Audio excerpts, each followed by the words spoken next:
Hello, Sabyasachi. Sab, can you hear me? Yes, I can hear you. Okay, just testing. Thank you. Good to see you, though.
Good afternoon, everybody. Check. Good afternoon. Yes, sir, we can hear you.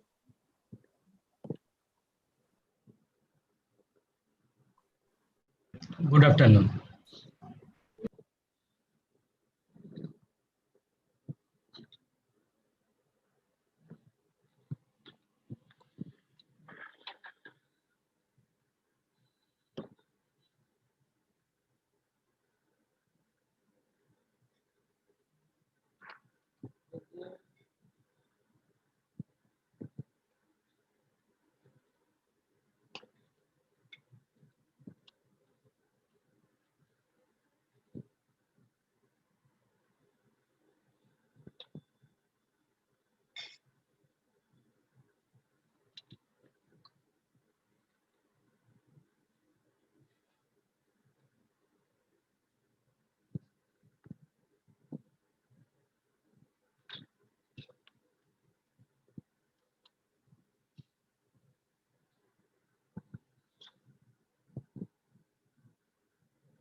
नहीं, थोड़ा सा plate में डाल देना, तो माया को बच्चे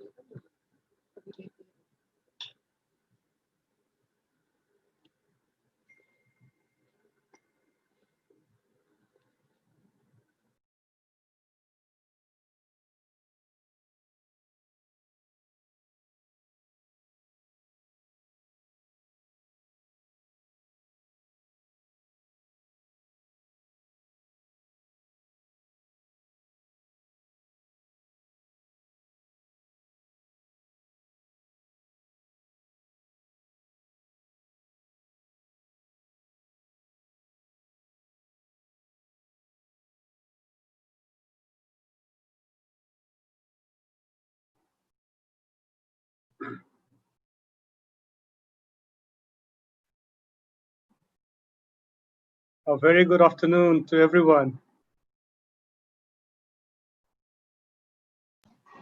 Good afternoon, Naveen. Good afternoon, Naveen. Very good afternoon. So till the time our other participants gradually join, we can start the session. So first of all, a very, very warm welcome to all the participants who are joining us, who have joined us yesterday, and the experts in the panel who will be sharing their experiences and expertise today. So very warm welcome to everyone.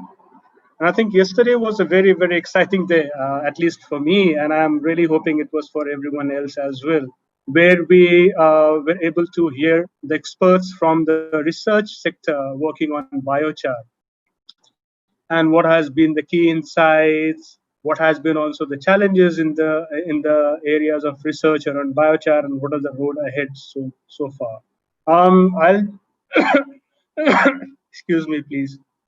I'll just quickly try and recap of the discussions we had yesterday for the benefit of everyone. So we started with a very interesting presentation by the Indian Institute of Soil Sciences. They had very recently, in the month of June, organized a webinar on biochar, wherein they brought in all the research expert institutions in India to share about their research outputs, their research efforts around biochar. And very interestingly, at least there were three conclusions which came out very clearly also from the presentations. Was biochar is no nonsense material when added to the soil, so it doesn't have any negative impact on the soil largely.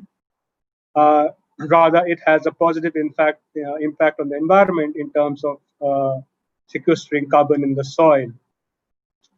The second sort of insight that we also got from the IASS presentation was in terms of the mix of biochar with the right nutrients like compost or recommended dose of fertilizers also has a positive impact on the fertility of the soil, and the yield increase has been observed. They also talked about various technologies that are being tested for production of biochar, right from the rudimentary technologies using drum to slightly more sophisticated ones. Uh, Moving ahead, we had international experts who shared about their experiences around research in biochar, and there were typically highlights that they presented. One, of course, was biochar is a medium and not a solution in itself. If we talk about improving the soil fertility and soil health, so basically, biochar is a sponge with a lot of micropores, which absorbs the nutrients and water which can be available for soil and the plants that grows on these soils. But there were also a caveat that they shared. One was, of course, in terms of we should be judicious in terms of applying biochar, both in terms of what are the kind of soil types we are applying to, and also in terms of what kind of fertilizer or compost mix we use to apply biochar on the field. Uh, Further, when we went on as part of the key takeaways of the sessions, one of the key takeaway was, of course, currently we need to create a lot of awareness among the farmers and other stakeholders around biochar. And currently, we should not really look at the industrialized production of biochar unless we have a viable, proven viable models around that. Rather, we should look at either the cluster level production of biochar, which typically the institutions like farmer producer organizations, or at the farmer levels. So there were very interesting sort of discussions yesterday. I tried to sort of sum up very briefly, but if you have any other queries and doubts, please feel free to keep on adding those in the chat and the Q&A tab that you have on the Zoom platform.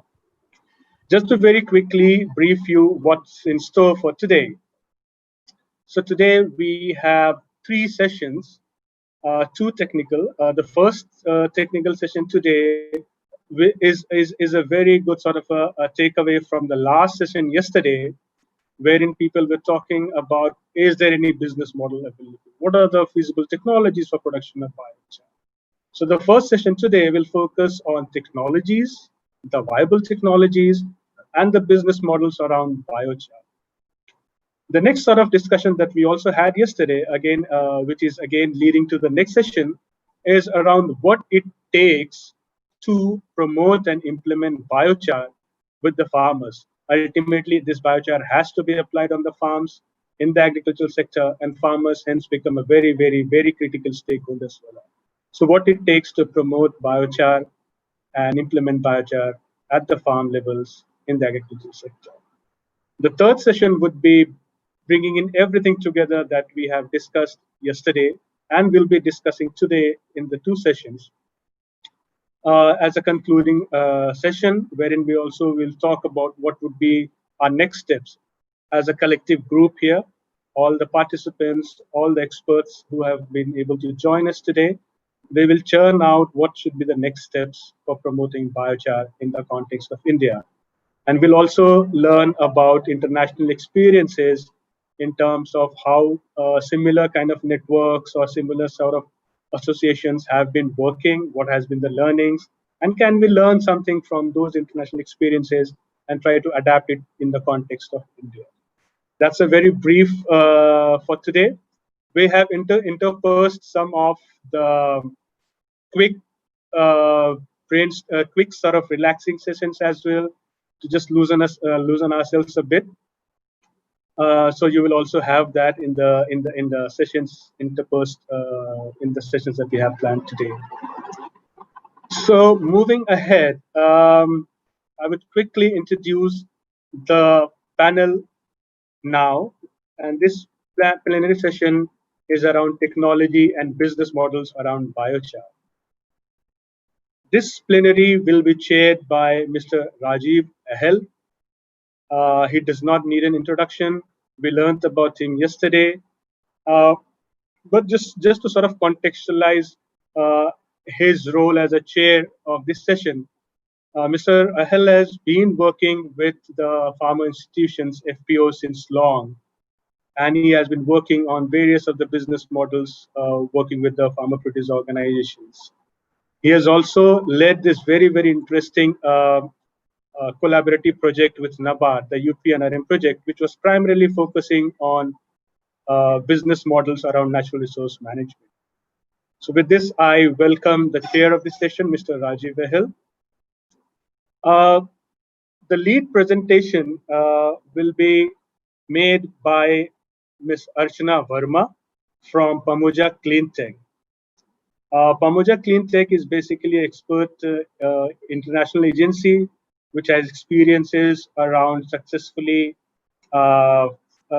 developing and implementing feasible technologies on production of biochar and also around business models around biochar.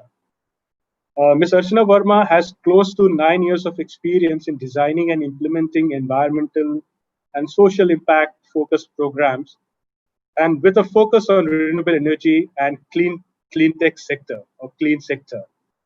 She has managed international clients, teams, and also international budgets and finances. She has extensive experience working with various stakeholders like local NGOs, financial institutions, donor organizations, government institutions, and has been instrumental in managing various strategic partnerships.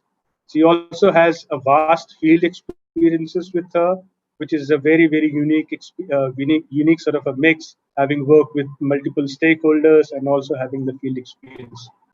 She has worked with a number of clean energy companies, and she understands the business model and how these business models can be operationalized in the local context. She has extensively worked in India as well as Kenya. So please join me to welcome the lead presenter, Ms. Archana Verma. The other panel members who will be joining us in this panel is Mr. Nitesh Tripathi. He represents a very interesting private sector partner who has been engaged in urban waste management. and this entity is called as Melem Ecos Environmental Private Limited. Mr. Pati is a general manager at the Ecos Melem establishment in Nasik, and he has successfully been implementing really, really innovative ideas there. You will learn more from him when he speaks. He has over 25 years of experience in environmental and waste management as a professional, and his areas of expertise lies in designing, conceptualizing, and development of municipal solid waste processing and disposal facilities. And these facilities actually that he has been able to manage ranges from 5 tons per day to even 1,000 per day, 1,000 tons per day kind of facilities. So he has a vast experiences around waste management sector. The next expert who will be joining us in this panel is Lieutenant Colonel Monish Ahuja. He is from Punjab Renewable Energy Systems Private Limited.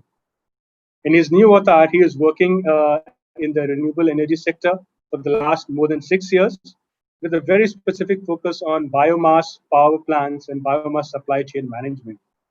He has participated in numerous international and national seminars as a distinguished speaker and guest speaker. So it's a really fortunate situation for us to have him on this panel. His areas of expertise and work thus far has been around use of paddy straw for power generation, and which has been a pioneering work. And this entire power plant runs 100% on paddy straw as a biomass fuel. So this is again a very, very innovative sort of endeavor that he has been doing. He has other expertise in project management, project finances, project equity and debt management, various sort of IPP models around biomass power. He has also worked on regulatory frameworks for biomass tariff regulation, working with the Ministry of Renewable Energy Regulations and other forums of regulator, both in the government and non-government sector. He also has a lot of accolades to his name. One of the accolades is he has been awarded the Biomass Man of the Year award in 2013 by the Fortune Media Group, an Achievers Award by the IES for the year 2013-14 for his contributions to the work done in the bioeconomy sector. He started this company that he represents today. The acronym is PRESPL, which stands for Punjab Renewable Energy Systems Private Limited, which works on the concept of biomass supply chain management. And in the last sort of short span of 2 years, he has raised the first round of PE funding in the company to support the growth path of this company. So a very warm welcome, sir, and hope to learn a lot from your experiences. The next panel member is the expert from international environment and development expertise. He does not need a lot of introduction. He is Dr. Bhaskar Reddy, and he is a strong campaigner of open knowledge. And he is against any patenting technologies which is meant for common man.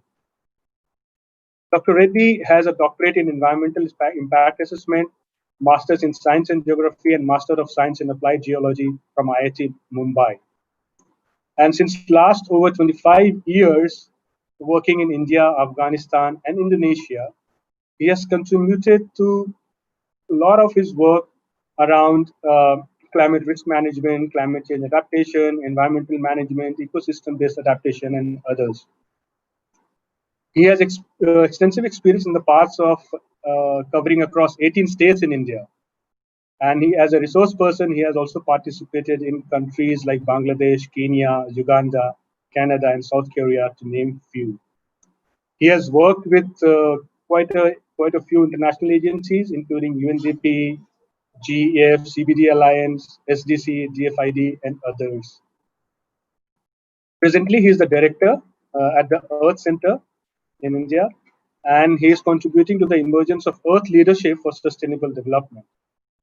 So a warm welcome, Dr. Reddy, to this panel.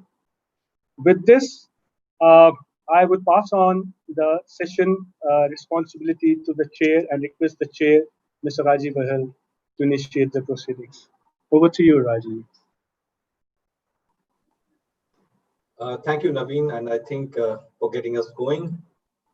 I think we have a very good group of people who come together with their own perspective.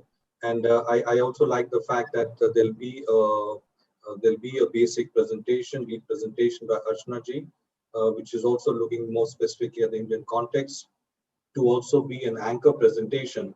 And then we have all the three panelists with very different orientations and experiences, who would then shed light in terms of what could be the takeaways from this, based on their experience and this context, on what could be done going forward by any one of us. And then we will also have some time for discussions as well. So welcome to all the panelists, some of whom I have worked with as well in the past and have some associations. And to the others, I'm very happy and glad to meet you and get to know you better.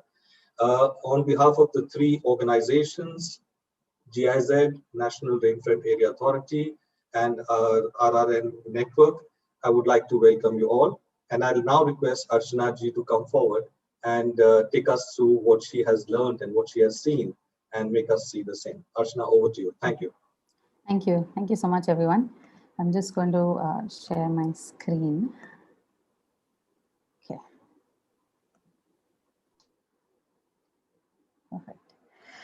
All right, great. Thank you so much for the fantastic introduction. I'm really excited to be on this panel with the other eminent speakers over here.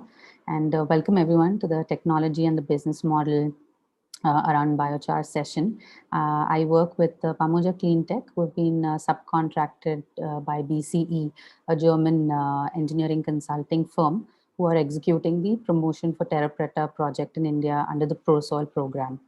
You know, we've heard some very interesting talks yesterday around the science of biochar, and like Naveen has rightly sort of put everything together. You know, we've learned a lot about how it works, you know, what the benefits are, and the magic of the black gold, you know, as it's often referred to as. So we all have a fair understanding of that. And we understand the value of this char and how it will improve soil productivity and improve nutrient use efficiency, among other benefits. But we also need to start thinking of ways of sustainable ways, basically, of taking this product to the soil where it belongs.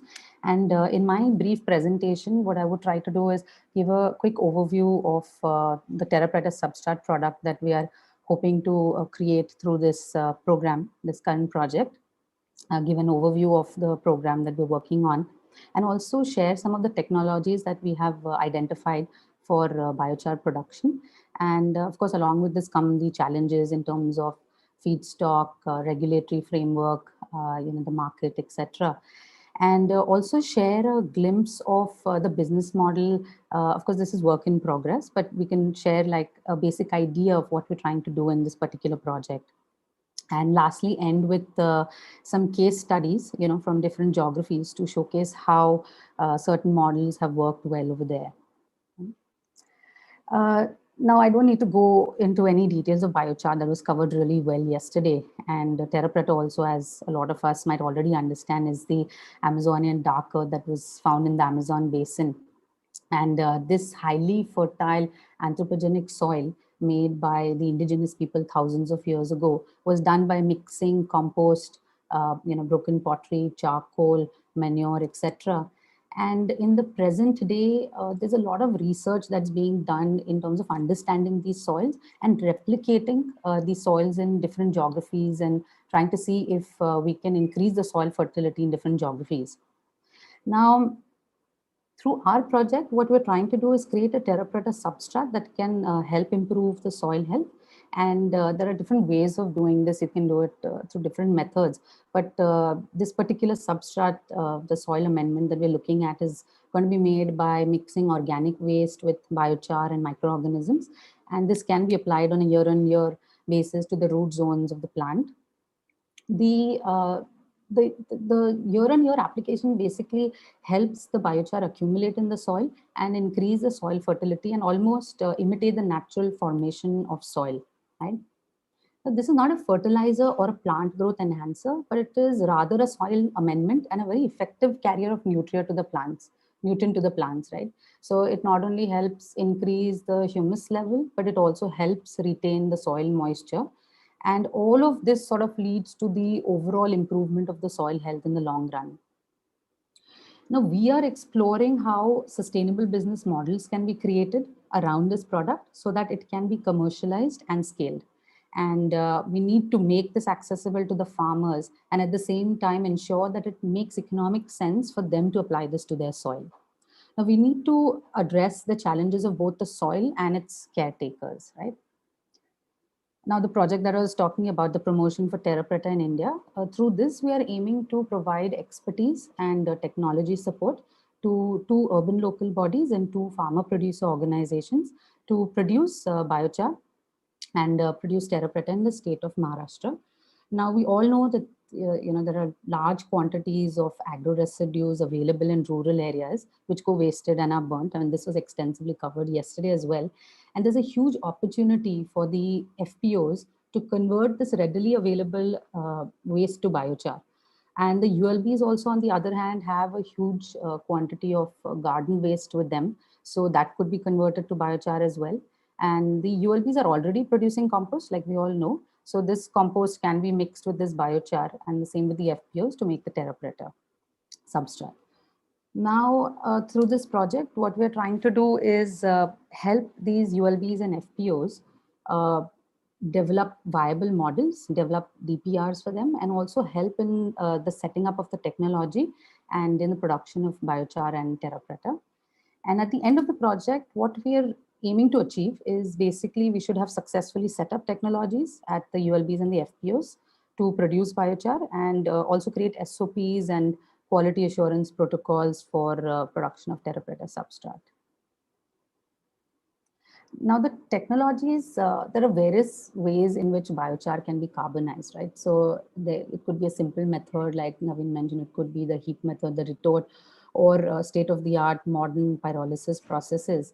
And there are both decentralized and centralized technologies available, and the right technology has to be selected based on the viability of the business model that will suit the local context. Right? Now, the technologies that we are exploring currently are pyrolysis and gasification. And in pyrolysis, the main aim is to produce char, and the output is around 20 to 30% of char based on the type of feedstock, around 30 to 40% of gas, which can be reused in the process or let out in a flare. And the bio oil is an excellent fertilizer as well.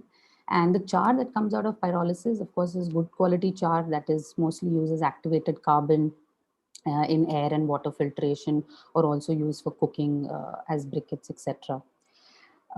In gasification, the main objective over there is to produce energy, and the output is the producer gas with the byproduct being char, around 6 to 10%. It's not very high, the carbon content is not high, but the producer gas can be burned for heat or can be used to generate electricity. Now, it is a more efficient system as one is getting both power and char, and in some CHP systems, heat is also utilized. So, and the pH value will be higher in the gasification than in advanced pyrolysis units, because in advanced pyrolyzer systems, the biomass is heated indirectly and is not in direct contact with the gas. Right? And also the price of the char that comes out of gasification has been lower than that produced by pyrolysis because of the lower quality of char that comes out of the system.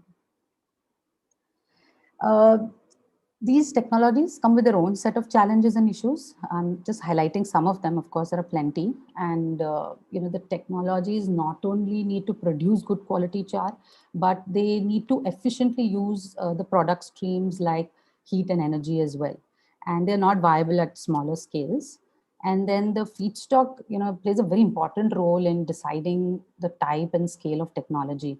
And the main challenges over here are the price, the quality, seasonality, long-term storage of the feedstock, and transportation to a centralized unit. The biochar market in India really is at a nascent stage, and there is also sort of a low consumer awareness about Terra Preta, biochar in general. And the farmers are usually looking for immediate returns, and have also some preconceived concerns around the quality of the city compost, which is also going to be used as one of the ingredients in this Terra Preta substrate. So that's going to be a challenge. And in terms of Regulatory frameworks, we don't really have any standardization certification yet, which makes it difficult. And also there isn't a lot of government support or assistance, which sort of makes it, and they need to do that right now to make this economically viable at early stages, right? It also faces high competition from chemical fertilizers, which are highly subsidized. So those are some of the challenges over there. Now, I'm just giving a glimpse of the business model that we are looking at.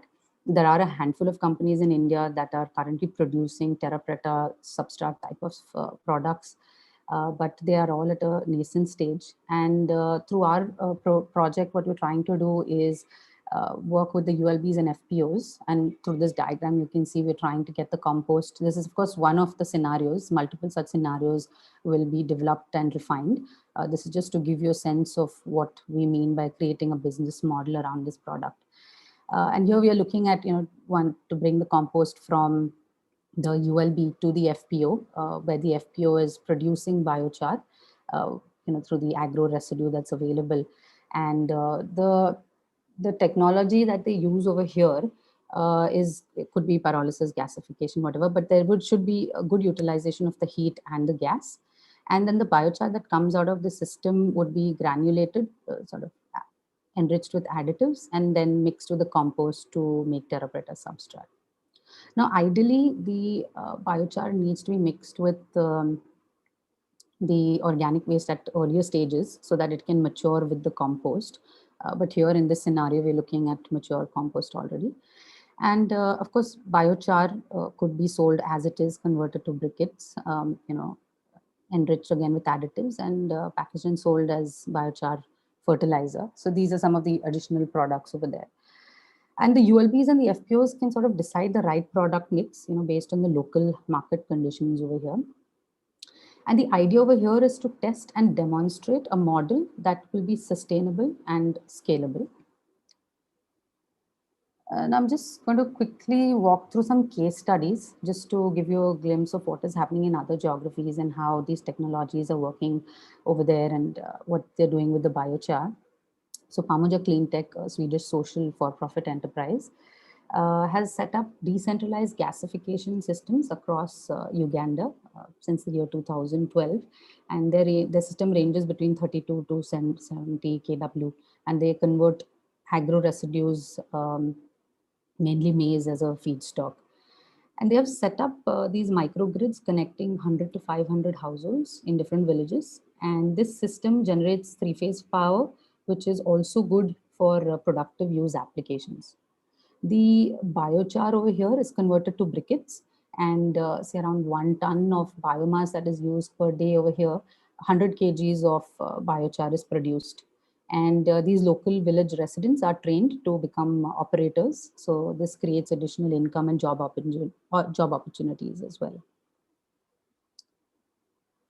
This one is where this case study is where Ahuja is working with the Tezpur University in Assam, and they are looking to supply electricity, heat for hot water, and they're looking to use the biochar as a soil amendment in the tea estates locally. Now they're conducting research with the Tezpur University over here on the impacts of biochar on the soil fertility in this region. And this project is financed by the Swedish Energy Agency, which will also look at improving the quality of biochar while producing syngas for power and heat and generation. In this particular case study over here, Ahuja is working with EEP Africa, and this is in Mozambique. So basically a lot of the cashew nut shells over here are disposed of by burning, which is a highly toxic way of doing so. So here Ahuja has created a clean cooking business where it purchases the cashew nut shells from the factories after extraction of the CSNL oil, which is mostly sold to paint and chemical industries. And the remaining resource, which is now biomass resource, which is now sort of safe to be used as fuel, is processed and made into this granular fuel that you can see in the image that can be used as fuel in the biomass cook stove. These gasification cook stoves are sold to customers through a 12-month payment contract and are provided with Now, and they're also provided this new low-cost, clean, highly dense granular fuel. And Pamoja works with farmer cooperatives to distribute the the cook stove and the fuel and to the rural communities. And the biochar that is produced from these cook stoves can be used by the farmers in their fields as well. And so far, around 800 odd such stoves have been sold since 2018. So yeah, so here was a quick overview of Terra Substrat, what we're trying to do through this project, some of the technologies that we're looking at, and some of the case studies from different geographies to show how it's worked over there. So yeah, thank you so much, and look forward to hearing from the other panelists. Thank you. Handing it over back to Mr. Ahal. Thanks a lot, Archana. I think that was good to bring all of us on one platform. And maybe one way to go forward is that looking at also the specific experiences and expertise of the three panelists, and also I'll come back to you to also come in here. I'll try to put some questions which are staring us in the face. So first question would be that given the fact, and as we've been seeing that though the numbers are always big, that there's a lot of agri residue out there, and it's a lot of surpluses are wasting away simply and are being burnt.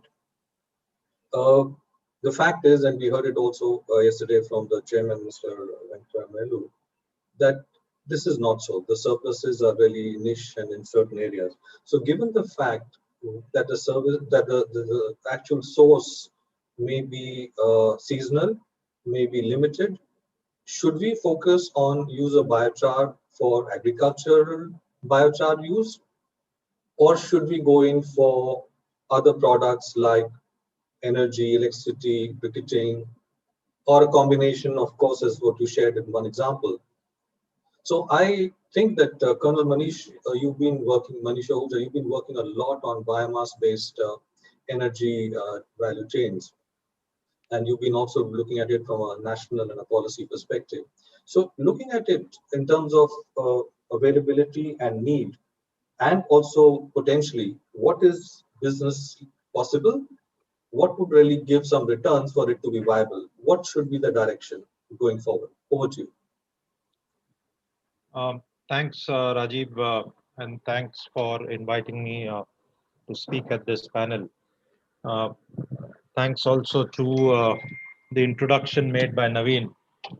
Just to take a step back, so we work in the space of agri-residue management, and we have built scalable business models around getting the farm waste to be collected, to be stored, to be used over the balance of the year, so that the depots or collection centers that we establish, we are able to use this agri-farm waste for energy purposes around the year.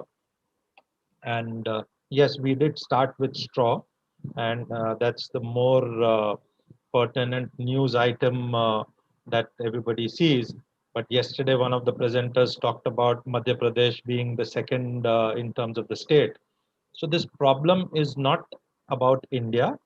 This is a global problem where post the harvest, and because of the mechanization of farming, farmers burn the agri residues in the fields. And similar to as we see Delhi going black, if you Google, you see Singapore going black because the harvest in Indonesia, Philippines, Malaysia, and the burning there causes Singapore to go black as well. So because you hear about Delhi or about Singapore, you get a feel that these are the countries which are, these are the cities or countries which are affected. But no, each and every one of us, wherever we live, are affected if we are surrounded by an agrarian based society or economy, and India predominantly is so. So having said that, what we are able to do is bring a process around getting this resource and being able to utilize it for different forms of bioenergy. And yesterday when I heard the presentations and even the initial thoughts today, which have been shared by Archana, one of the key aspects on the sustainability would be to have the feedstock management in place. It could be from the agri residue, it could be from the wood-based economy, forest residue, or so to say, plantations which are done in terms of contract farming. It could be from the municipal solid waste stream. So wherever you're going to look at the input supply chain management, and if that is robust, then there is meritorious case of the further value chain to be looked at. And somehow between yesterday and today, I have found that to be a gap. We're all talking that yes, this needs to be done. We know that pyrolysis is a pretty staple technology available, and you can convert any form of carbon to biochar. And there's no rocket science there in the technology. But why is it not happening? So it's not happening because we have not built the entire model at the end of the value chain product to say that a kilogram of biochar with XYZ properties is going to get this as an economic value, is going to get X price as an economic value. And that's something which will bring sanctity to a business model getting developed. Some examples which were just shown, a gasifier, you are going to get biochar as a byproduct. So it's not about you are doing specifically something for biochar, but you are getting it as a byproduct, so you are monetizing it for a value. So what needs to kind of get developed is one of the business models where biochar has an economic value and is able to compete for the input feedstock with all other economic values that you're going to look at. Having said that, India has currently 500 million metric tons of farm residue without an economic value which we are burning. And this is government data, data which if I put out would be higher than this. So if we have that kind of a resource available, why not look at a part of it and a minuscule part of it towards the biochar economy, where the scientific value of soil regeneration, carbon going back to the soil for periods of time is very well documented and known. Hence, the nodal agency or the nodal ministry will have to accept this as a form of alternate, for lack of words, I use fertilizer or an alternate substrate for soil enrichment, and to develop this. Where we are today, I think we are at a very fortunate time where none less than the Prime Minister himself has talked about soil regeneration. And it's a program. There is a soil health card, there is a program, and there is government money and public funding being spent on this. So I think carving a niche out for the biochar based economy here could be a very good and a viable model. And if we take certain geographies, and when I say geographies, you could take one state or two states, maybe one large state and one small state, and showcase the change with the kind of yields that yesterday was being shown, that there is a yield increase of 6 times or 8 times or 10 times. If this can be shown on scale, definitely there is merit for this biochar based economy. Besides that, I think there is also very good merit for this as an export item, because the input raw material is something which we have access to. Now, we are able to galvanize this raw material for multiple forms of energy. Somebody did mention about a biomass IPP. We have taken it to various resources. So we have taken it to densification. We have taken it to briquettes and pellets, where we are able to move this resource from rural India to urban industrial zones. The urban industrial zones, we are incinerating this biomass in controlled environment of boilers for generation of renewable steam. So we have replaced fossil fuel from industries, and we run and operate these boilers, and we sell energy in the form of steam. Now, what we get from these boilers is we get biomass as ash in some form, I think different from the properties of biochar, but in a form of a pure carbon coming back as that ash, which goes back to soil. Actually, we also give it back to soil, and we find that the farmers do want it back because it enriches their topsoil. We also invest in projects and run these boiler assets, or now we are developing the compressed biogas plants, again based on 100% biomass or agri residues. And one of the constituent byproducts is the solid fertilizer, which now finds merit as a fertilizer for marketing in the fertilizer control order. And very recently, about a month back, the fertilizer ministry and the agriculture ministry has incorporated this as a solid biofertilizer. So similarly, there is a meritorious case for biochar to get recognized by the policymakers and the regulators as a soil enrichment product and should have a value around it. Once we are able to establish this, multiple decentralized units, farm level, FPOs, ULBs, state agencies, and even private sector agencies, if there is value, will come into this business. I don't find any rocket science to get into this business. What a company like ours, a Pressfill or multiple models like this, which should come up, would maintain is the input feedstock sustainability in terms of volumes, quantity, and pricing, which will be a key critical input for the biochar conversion and the final cost of the product.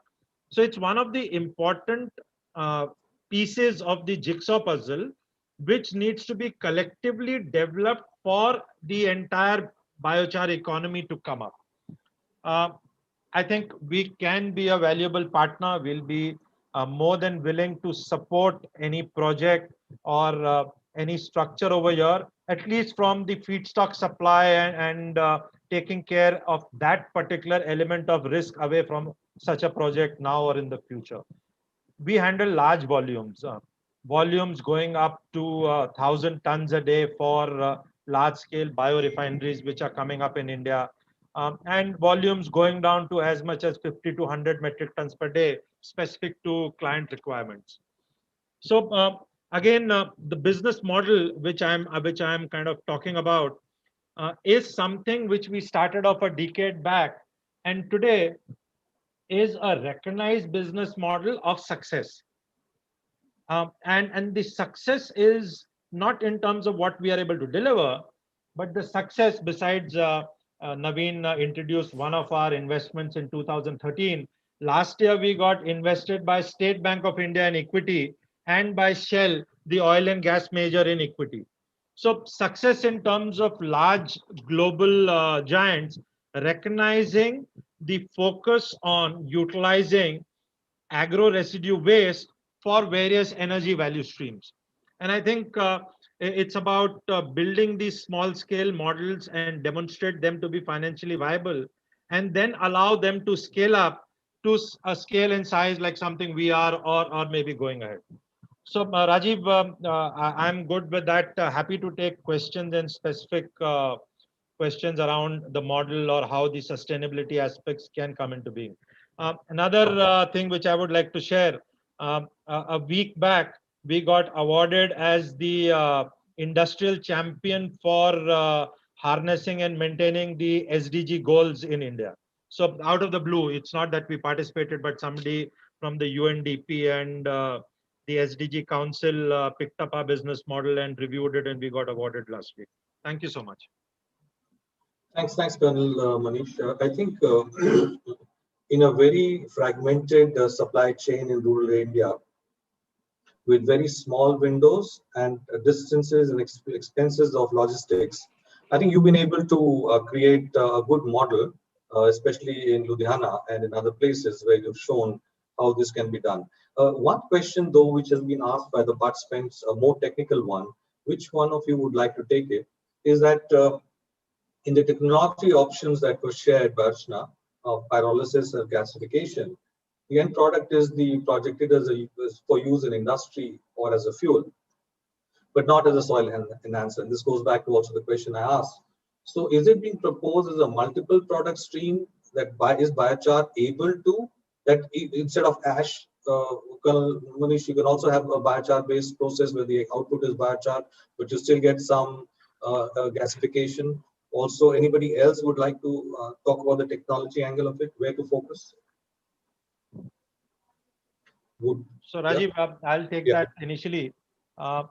See, today we do not have a pricing model on biochar, and hence it's not in the forefront for setting up an industry for biochar as a product. So unless that comes in, I don't think there will be a meritorious case for setting up an industry for biochar. So currently biochar is the byproduct which could find a value. So that's where the answer comes. If you look at a pyrolysis, or if you look at a gasification, predominantly the main product is either electricity or is the methane gas for a commercial value. And biochar or the ash is a byproduct which could find a value. So I think we'll need to kind of change to have biochar as the main product, and then the gas or the electricity could be a byproduct. Nitish, with your experience of having worked in Nasik and other places, would you like to comment on this aspect of it? How do we build up a really a pricing model, a feed model, a model which actually promotes, incentivizes biochar as a product? Thank you, GRJ, Rajiv, and Naveen for giving me such opportunity to share my experience. In Nasik, what we are doing, we are collecting and processing approximately 500 tons of municipal solid waste on daily basis. In addition to that, around 50 tons per day, garden and horticulture waste we are collecting separately, and we are converting into biomass and biomass briquette. Apart from that, we have also initiated a pilot plant for converting this garden waste into a biochar for commercial value. As we have been awarded for best seller of city compost in Maharashtra, we have sold around 13,000 tons of city compost last year. So our city compost market is now established. We have good farmers relationship, especially for grapes and onion farmers. So now we would like to establish a commercial model to convert biomass garden waste into a viable solution or feasible solution for biochar. Biochar technologies, biochar plant manufacturer, and pricing of biochar to farmers is yet to be decided. So we are not declare any rates for selling our biochar, but we would like to extend some our agronomic services to free of cost to the local farmers, especially for grape farmers. So we are still in learning stage to produce biochar as a business model, because very less information and very less technology is available right now in India, and farmers are also not so good aware as in comparison to farmyard manure or city compost. Biochar awareness amongst farmers is very less. So we have to struggle in this extension program and marketing of biochar. So presently we are running this on very pilot scale, you can say. Thanks for sharing that, but maybe a follow-up question. So with your experience of having done urban composting and also working with the Harit brand, and there being a whole brand to it, a price to it, an incentive mechanism to it, could something similar be done for biochar, or should it be done differently? And yeah. Definitely. Actually, as far as city compost government policy is concerned, the now policy is very supportive from central government side. The government is giving direct subsidy to compost manufacturer. They are also giving subsidy to chemical fertilizer manufacturing marketing companies as a direct subsidy, and that is called MDA, Market Development Assistance. rupees 1500 per ton. And the market of city compost is established. Since last 3 years, we are regularly working in the field of city compost promotion activities. So government policy and FCO, the product should be FCO certified. That's why the farmers will be more able to access the product. So the government recognition is very important. Government policy is very important, so that us like business entrepreneur can enter into the commercial production of biochar.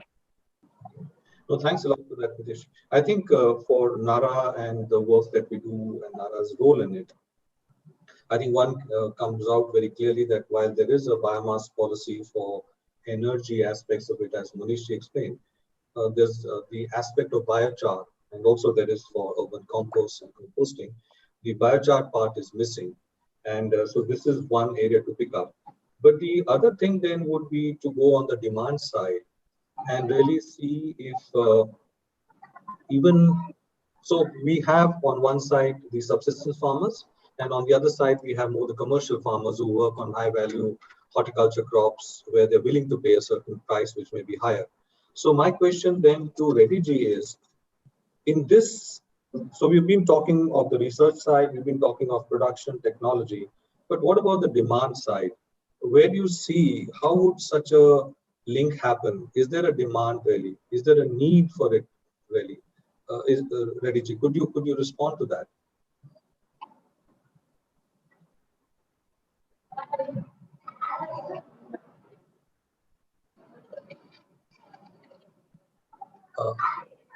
Ms. Reddy, could you hear my question?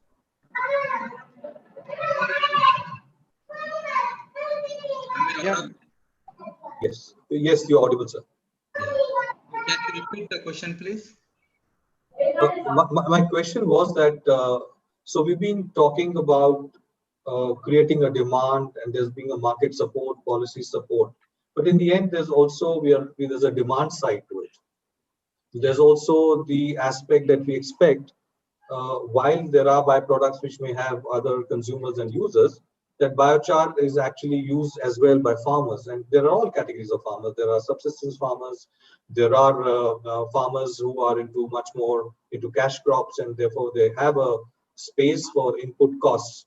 And they are using some other inputs, and this could substitute. So from a demand side, from farmers, what do you see in terms of demand for biochar? Is there really any demand? Can there be a demand? What would lead to such a demand on the farmer side?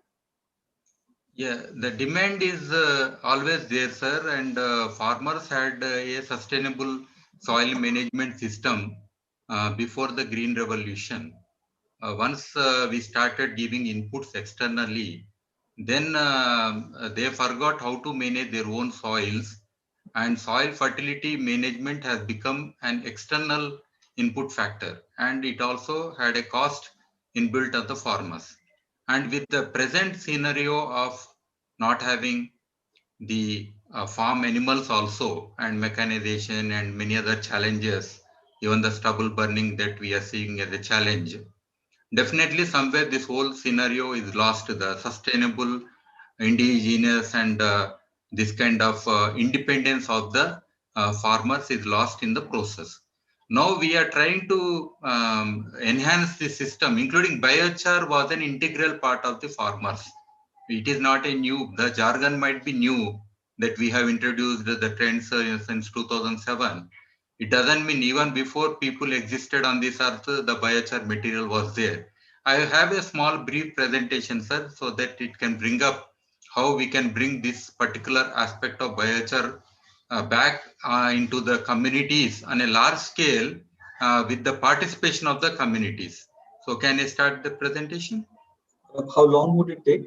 It's a small presentation, sir. I will be very quick and... Okay, we have budgeted 5 minutes for this. Yeah, okay, thank you. Please, sure, go ahead. Thank you, sir. Thank you. Yeah, hope it is visible. Yes, we can see it. Okay. Is it okay, sir? Yes, it's an extended mode. Yeah. Okay.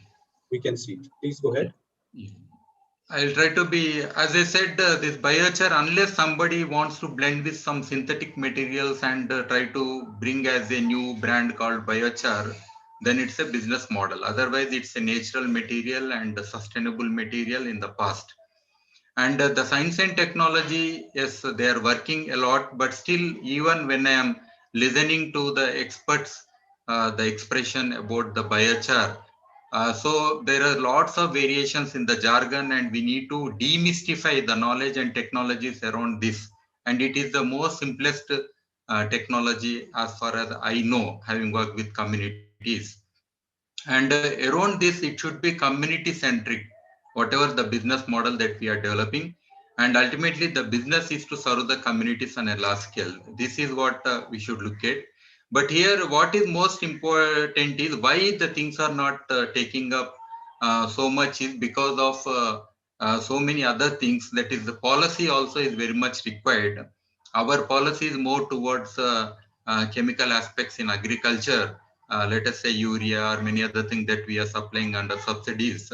But this kind of thing for the governments to adopt and to facilitate, there is a lot of and also research. Yes, the agriculture universities and all that, also they might have observed this kind of phenomena happening in the field level, but it was never adopted so much with so much interest in the research aspect. So ultimately, this whole thing addresses because environmental issues, livelihoods, and also the physical, biological, and chemical aspects of the soil also. So we need to look at this thing. And what is most important in this business model is, which people are forgetting, is whether we should go this Alfred Weber's least cost theory of industrial transportation. This is the simplest thing that anybody can apply. The centralized systems, especially, which people are thinking, because raw material is mostly in the rural areas, which is right from stubble or crop residue or forest litter, whatever it might be. But carrying this material using the fossil fuels as a transportation means to a centralized manufacturing facility, and for the sake of selling as a product, again packing and branding and selling. This is a very big issue, sir. And volume wise, yes, biochar doesn't shrink much because it's a porous material. By volume wise, it will be almost all the same. But the ratio of weight of the raw biomass, especially when it is converted, that is also some percentage based on the efficiency of the technology. And in rural areas, we have cheap labor and other things. So I prefer this biochar business, or the production and everything should be in the decentralized, and it should be like ubiquitous kind of nature. Then only it can sustain in the future. And of course, the biochars are varying because of based on the types of feedstocks, and also similarly based on the feedstock, the technologies are also varying. They are not the same. So this is also an important aspect. And this, as I said, there are various types of biomass that are available, and we have 800 million tons of biomass that is burnt, or even cotton stalks, and Prosopis juliflora, which is exotic, and rice husk, it is a major source, and other biomass that is already available, which people have been using. But the cost of this biochar is varying, and right from this $0.08 to like $13.48 per kg. So it is a very highly variable factor. Maybe people are thinking we could produce very cheap in India and sell it to some developed country where they could pay higher price. So people are seeing it as a miraculous thing. So some are ready to pay. So that's why the variation is so different. It's highly variable. And here, ultimately, the business means they have some trade secret. This is the most fundamental question. What is are we trying to demystify this whole thing, or are trying to create more trade secrets for the sake of business? Because once it is open, it is not a business. Because they are not public information in a business. Their secrecy provides an economic benefit to their holder. Their secrecy is actively protected. So here, in this whole context, I want this whole business of biochar should be open knowledge, which I am a strong advocate also on this issue. And marketing aspects, even if somebody looks at this Kotlas, this 5 P's are there now. So here product price, place, promotions and purpose like that, and as well as awareness, acceptance and accessibility. All these things need to be worked out simultaneously, and the details I'm not going for lack of time. But who is there in the biochar businesses presently? It is mostly from the America, especially North America, I mean, and some European countries, they have entered into picture recently. Then Australia and New Zealand, they are going very strongly. Even government, their respective governments are also supporting this issue. And this whole business expansion is happening now into Asian countries, especially Pacific Asia and all these regions. And slowly again into Africa and Latin America, it will expand.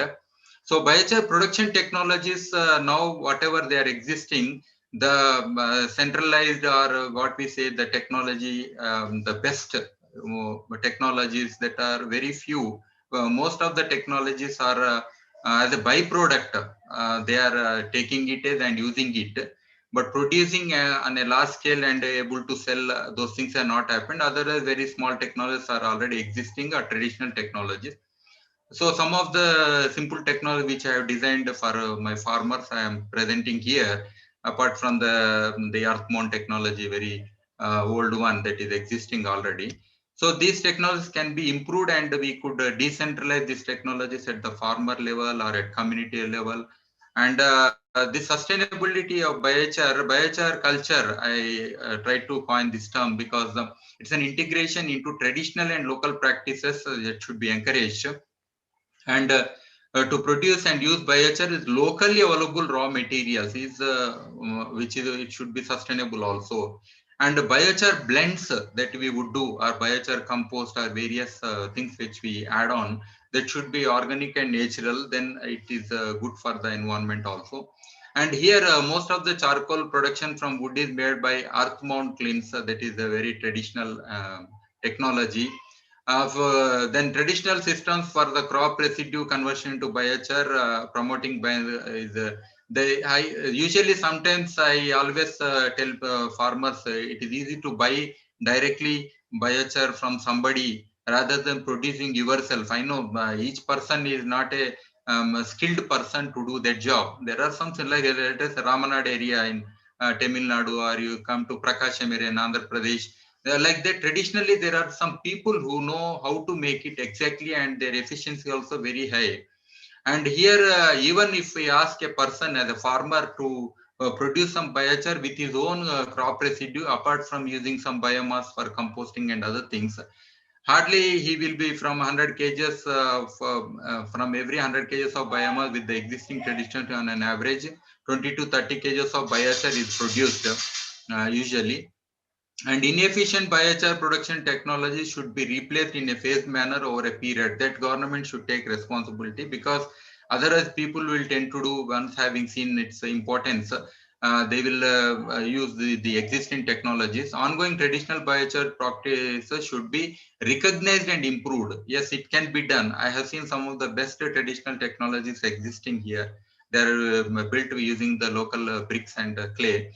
And should be in situ biochar production should be encouraged, and large scale awareness on the pros and cons of biochar production as an environmental issue also, not to consume the other biomass in the name of this biochar production, like that we have to encourage.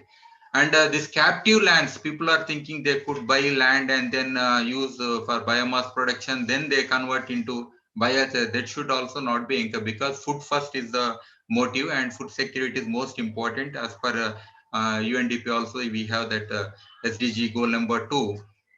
And to import biomass from another countries also, so we need to see what environmental consequences are happening in those countries.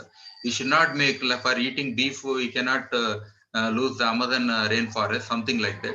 So we have to see this balance. And a farmer could produce about 100 to 200 kgs of biochar from crop residue. This is in general from what, on an average, whatever kind of crops the farmers cultivate. This is one thing. And here in the market, generally gardening, agriculture, although that's where they are using already.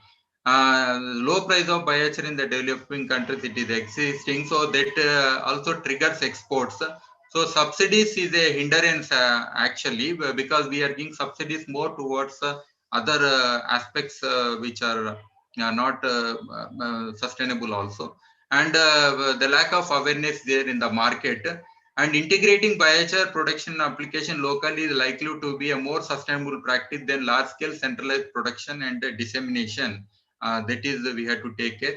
And there is a need for greater research and development on biochar.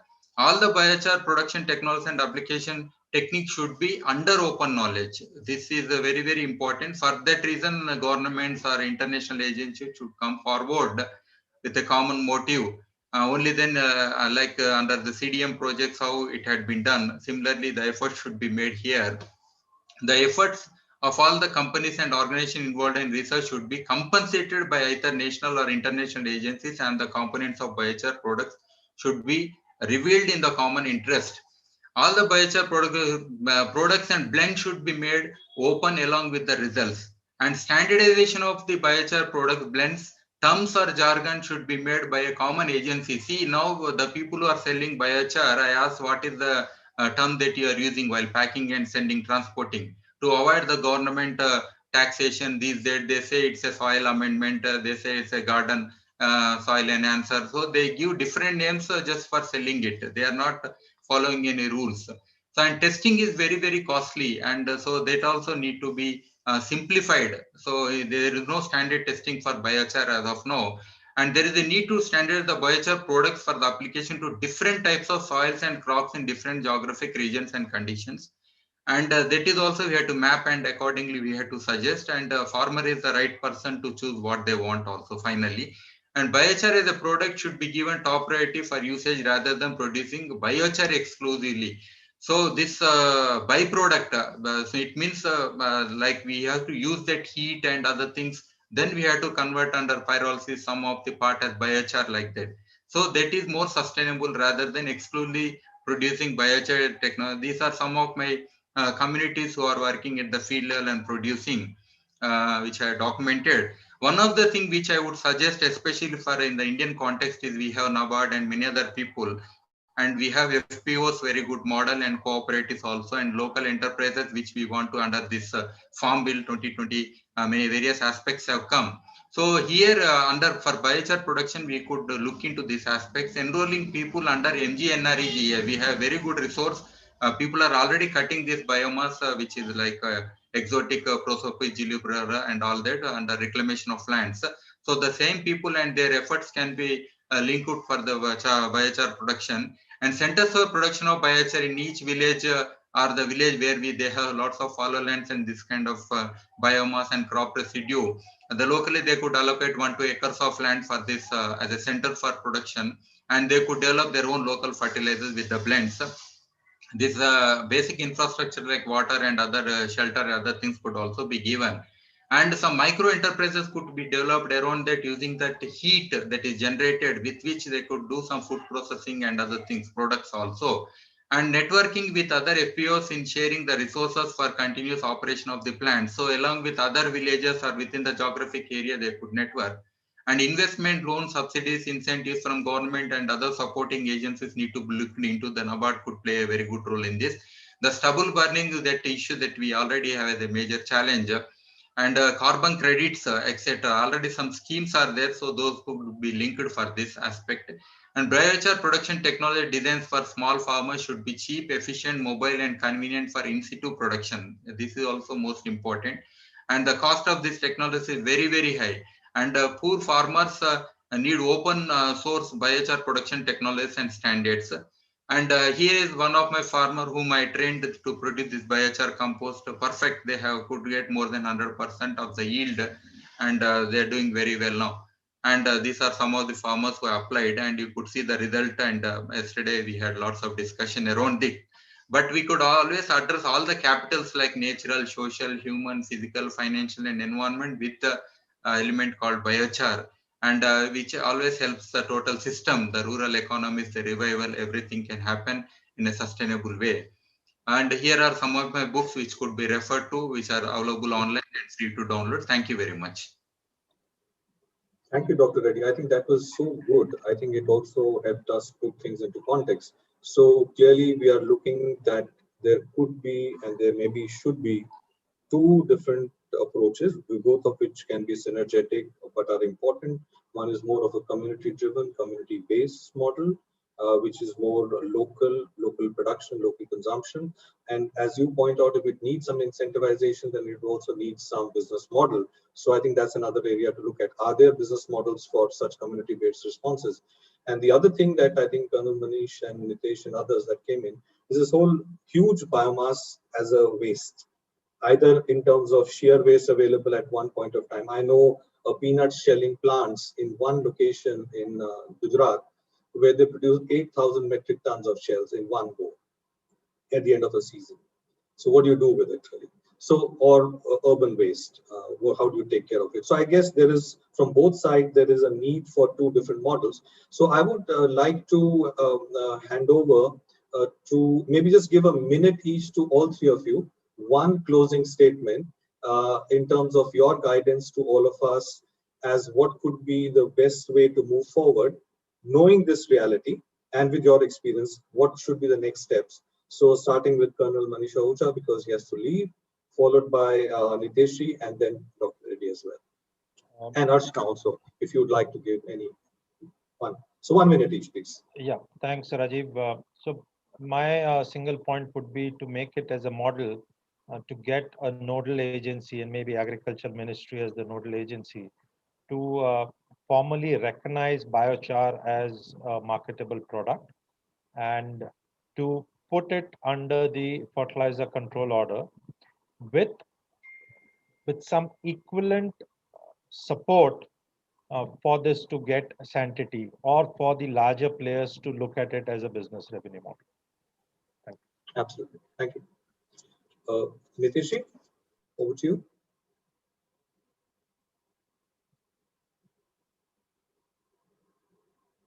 Hello, Nitish, are you there? Oh, okay. I think, you are there. Okay. Yeah. Yeah. It is very important biochar to get recognized from government side, as earlier has been said. So policy from government side, policy from Ministry of Agriculture side to recognize as a product, as a soil amendment, is very important to commercialize this product. So what I would suggest, we should think about generating some new policy to recognize it as a product. Thank you. Yeah. Thank you. Thank you very much. Thank you. And that comes from your experience of having done this for urban compost and waste streams. Yeah. Thank you very much. Mr. Reddy, Dr. Reddy. Yeah, I want the role first policy, as the other speakers also said, that is most important. Apart from that, I think NABARD could play an important role. And now we have this foreign investments coming into agriculture sector. They could look at how to empower with less profitable margin, because here we are dealing with bulk. Even if they have 1% margin, they can be sustainable companies. So not looking at as a major profit making companies, but with good motive of doing this rural environment, or even attending the farmers issues and like that. I think this kind of scenario should be expected immediately, for which the policies are very, very important. Thank you. So I'll now invite Dr. Rajeshwari Raina and Naveen to quickly pick up the key points that you thought were takeaways and conclusion, and then I'll just give one closing remark from my side. Naveen, over to you, and Dr. Rajay as well. Thanks, Rajiv. I hope I'm audible. Okay. So yeah, Archana, do you want to add something? We missed hearing a concluding statement from you. No, I think everyone pretty much covered what was required. But I think the other thing is also around the price of the feedstock. So, because that is sort of the make or break for the business. So I think if there's some standardization in terms of the price of the feedstock is another important point that should be explored. And that's it about for me. Thanks. Thank you. If it is permitted by the chair, can I take up some of these questions which have been posted by the participants in the Q&A tab? Um, so one of the questions was, there are a lot of these traditional practices that farmers have been taking up. Like one of the examples that has been quoted here is from Midyanchal, wherein they sort of the tribal families, they make a layer of dry forest residue and cover there with green leaves, and then they burn the fire beneath it. So is it also considered to be biochar, or is it something different that we're talking about here today? 100% it is biochar, sir. See, biochar has so many qualities. It is a kind of range. Okay. So somebody can apply 1 kg of biochar and they could get a result. Somebody could apply 2 kgs of biochar. You might eat puffed rice, you might eat rice. So it is something like, if you are eating puffed rice, you need to eat double the quantity, something like that. So biochar also having its own characteristics based on the feedstock and that temperature it is generated, and definitely this temperature is what we are suggesting, less than 700 degrees it is there in this method also, and slow pyrolysis they are applying. 100% it is biochar only, and that's why they are applying. Thank you, Dr. Reddy.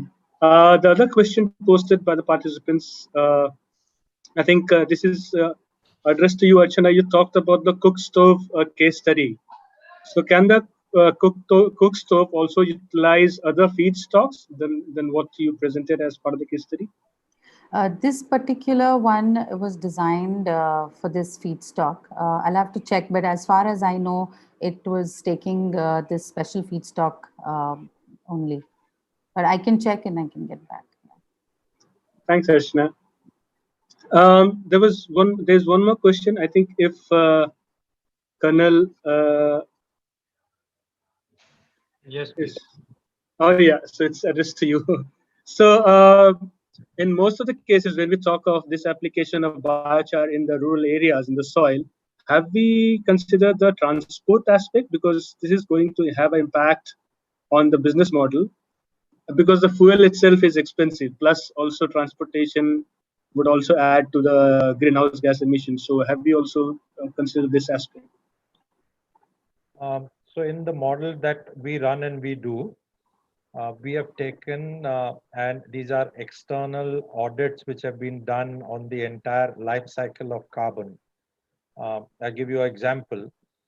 We are replacing fossil fuel in terms of CNG and furnace oil with biomass in all the locations. And in the decentralized model, we transport the biomass at best about a 30-35 kilometer radius.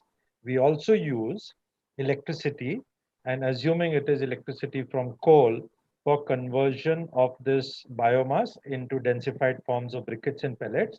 Thereafter, transporting it up to about 200-250 kilometers for it to be used at a client site. And if you look at this as a yardstick, so starting from the carbon sequestration that a plant would do, and taking the entire life cycle of the carbon, additional carbon that you would burn, and bring back the equivalent carbon to topsoil, vis-a-vis a comparison with replacement of CNG, which is the cleaner of the fossil fuel, the number is, if I utilize 2000 metric ton per annum of biomass, taking a 250 kilometer transportation plus collection plus conversion with electricity from coal, and replace that CNG, there is a 1300 metric ton per annum reduction of CO2 emission equivalency. Now, these are global audits done by a third party, in fact, done by L'Oreal on the business model that we run. And post that, they have taken this up as one of the methods of reducing their scope 1 carbon emission. So if you have a parallel equivalency, unfortunately, we do not have in any business model in our country, currently at least, carbon pricing available. And we do not have a pricing for health and environment available. But the larger global corporates, and I would say more predominantly the European countries, have started pricing this. And once they have started pricing this, sooner than later, we would see India and Southeast Asian countries also evolving in these models. So yes, we do take account of it, and it's learning on the job. So we also learn every day as to what could be the mitigants. The other aspect here to take note of is when you look at the cycle of a drum of crude oil, and the earlier published numbers were equivalency to utilize 1 barrel of crude oil. In fact, I'll take it the other way around. Uh, for every 15 barrels of crude oil, you would have 1 barrel equivalency of crude oil being spent to be able to get that out. Now, the global number where that has gone down is to 10. So that means for every 10 barrels of crude oil, 10% is used to get it to user. And it's become inefficient because the energy spent to bring out that crude from under the earth is much, much more because we have already utilized and gone down to that depths and levels. So when you start mapping the entire carbon cycle, be it the crude side or the fossil fuel side and the renewable nature that you would have from biomass, you would be net neutral many times fold. So yes, we do map these kind of numbers, and happy to share data or details.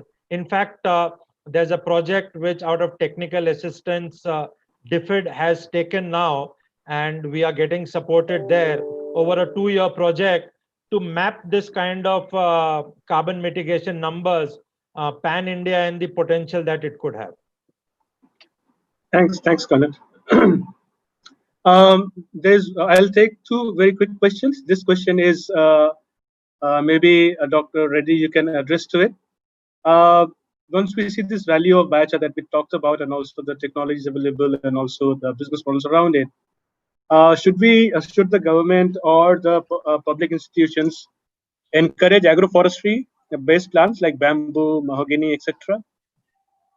Yeah, that we should increase. Earlier, the limitation was the soil fertility. Now with biochar, we have improved drastically. Means your yields where it has stopped, let us say Punjab, Haryana, the yields have come after so much of chemical fertilizers applied. But with biochar, we could reclaim those soils and also improve the fertility. So not only that, the density of biomass generated per square inch of land that will be enhanced drastically. So this model should be adopted, integrated approach, and definitely these are encouraging. Thank you, Dr. Reddy. Mr. Nitesh Tripathi, this question might be interesting as a response from you. You talked about the challenges and what are the further things that need to be done. The question is, will establishment of Indian standards around manufacturing or production of biochar and application of biochar help in promoting biochar in India? What's your take and response to this, Mr. Tripathi? Hello.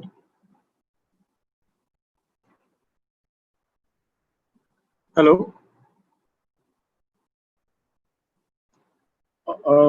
I think I'm not able to get Mr. Tripathi. But any other panel members can respond to it quickly, maybe?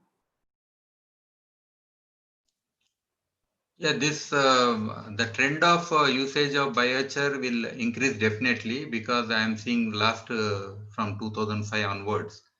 At that time, the awareness was less, but now I see lots of people, the number of hits on my websites are including this kind of seminars, meetings, WhatsApp groups, so many groups are there in parallel, even farmers.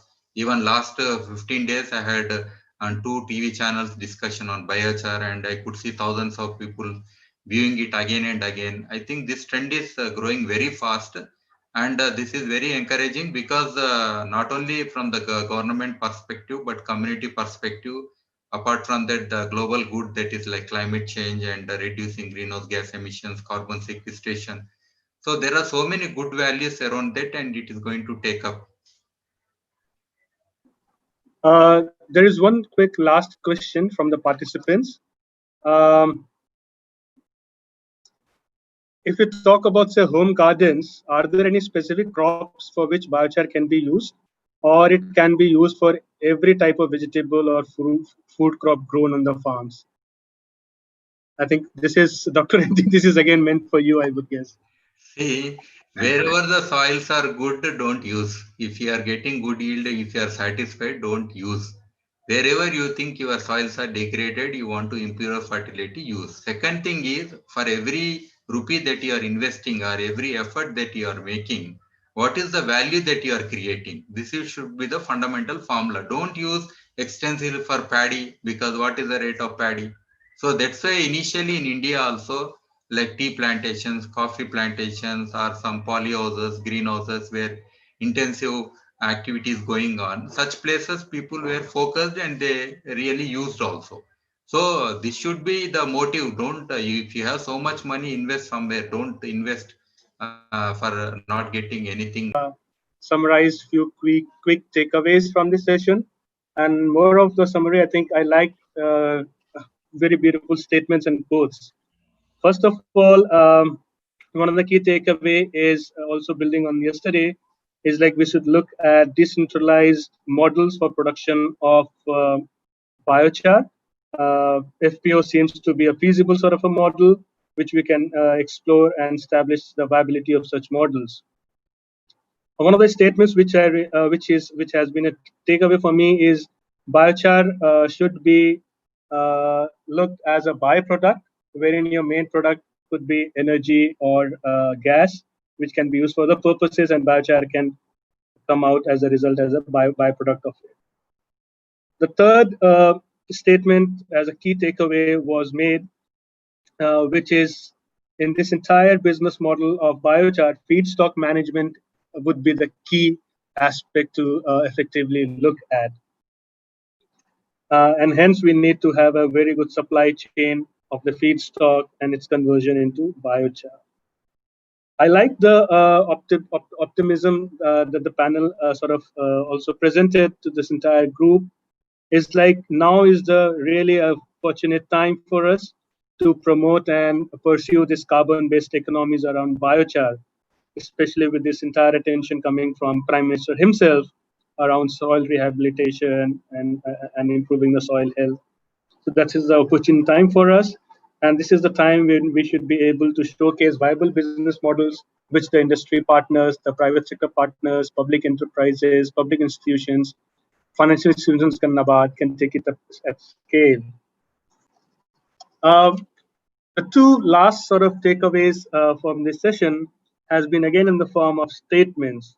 One was in terms of demystifying biochar, and that's what we have been trying to make an effort since yesterday, and hopefully by the end of day today we'll be able to at least travel this journey a bit to demystify biochar and the aspects around it.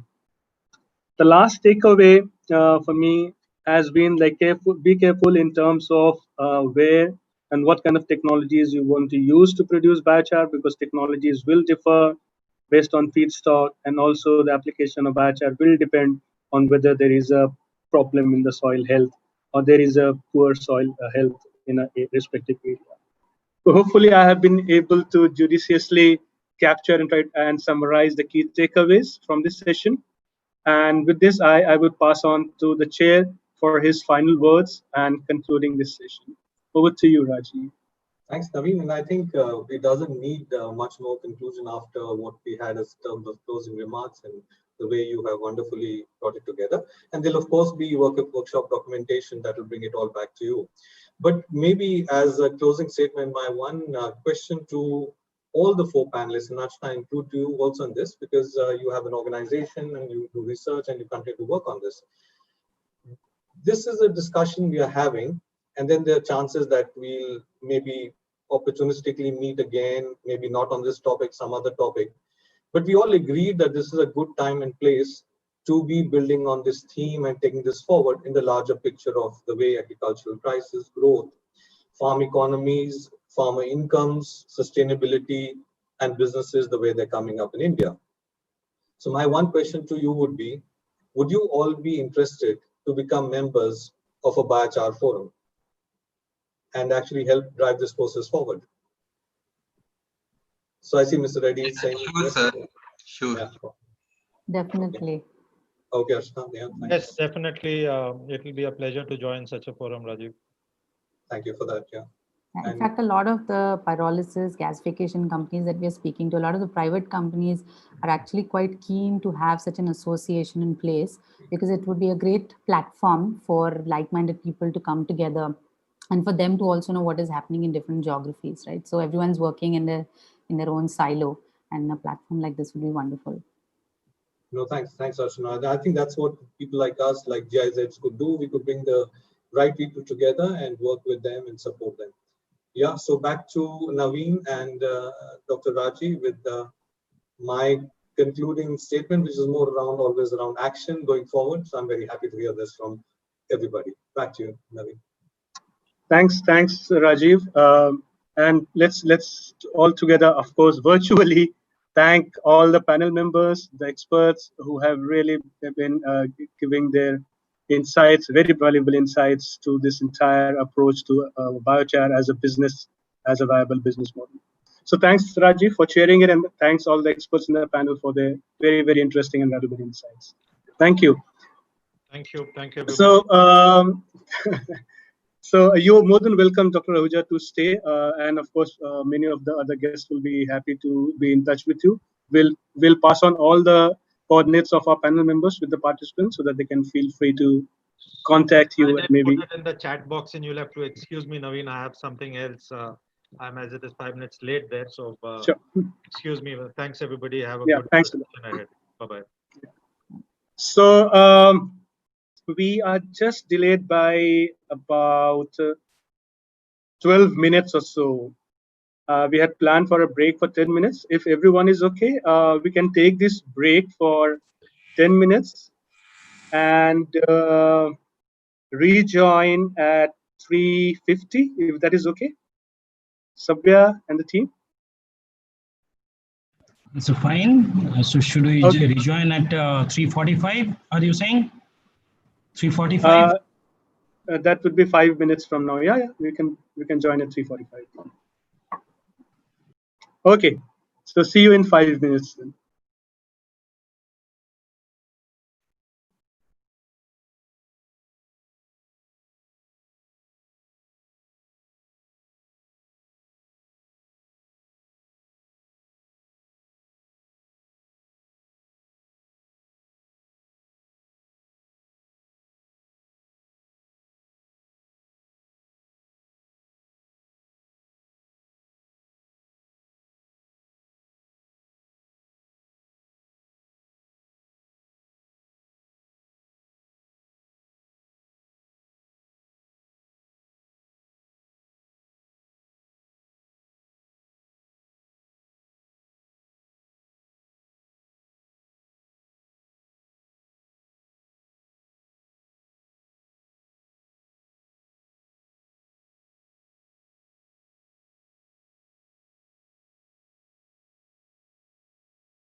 Hello once again, and welcome back to this virtual session on biochar. Hope I'm audible. Please give a thumbs up or a nod if you can listen to me. Yes, you are audible. You are audible, Naveen. Thank you.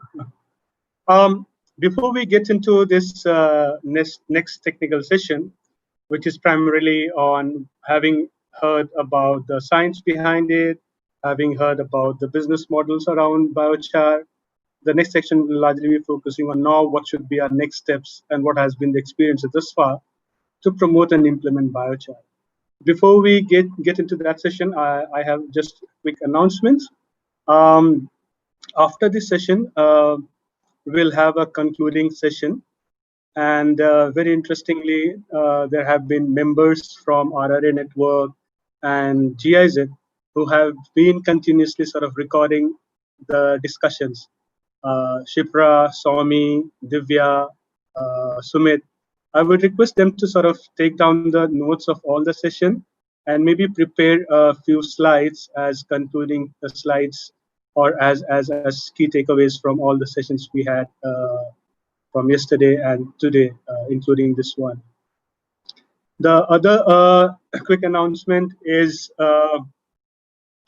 for the next session will be, we will have some adaptations in the next session, which we will share in a while. But before we get into this technical session, as I had promised you in the beginning of the day today, we'll have a quick sort of knowing each other session. And there is an interesting format that one of our colleagues, Vivek, has designed for you. So I'll request Vivek to quickly sort of build back the energies into the team so that all of us sitting in the comforts of our home know each other better. So over to you, Vivek. Vivek? Yes, sure, Navin. Thank you so much. Dear all, I will just transit you through 3 questions so that it will be a bit fun. As mentioned yesterday, we will be having one more round of Mentimeter. I will share the link in our chat. I think you must have seen it now. My request is you all to respond to those questions now so that it's a time for tea or coffee. What will you have? What you love most? Great. So tea is a preferred choice from all of us, as we Indians love tea. Any other people who want to respond to? We see only few of the responses here. Would love to see more responses, whether coffee can reach, get higher. Perfect. Quite good number of responses we have received. Few more. We will wait for some more time for a few seconds. Can we display the results? And one more one. Don't you see it? Oh, sorry. I thought it was being seen.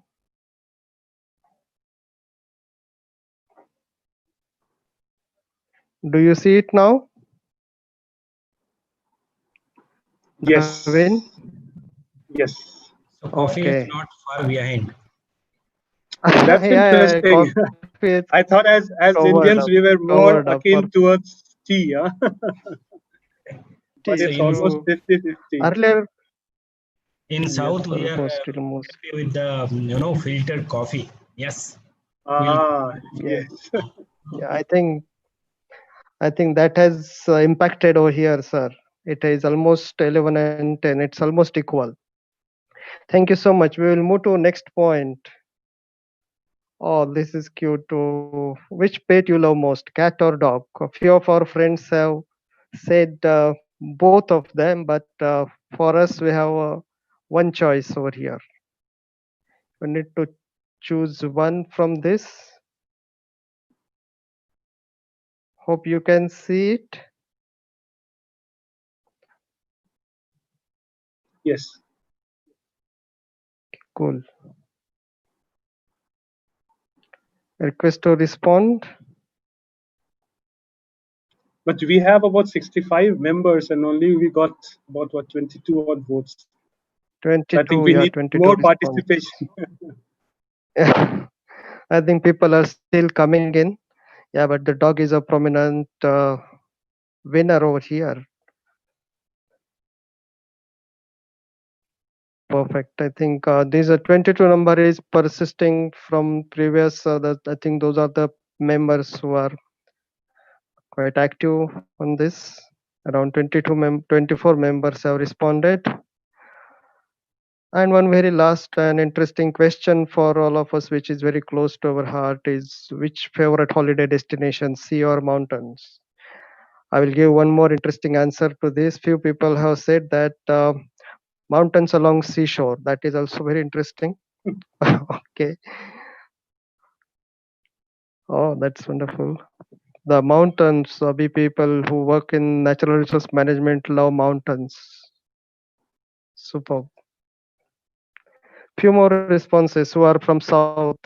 They also love mountains, it seems.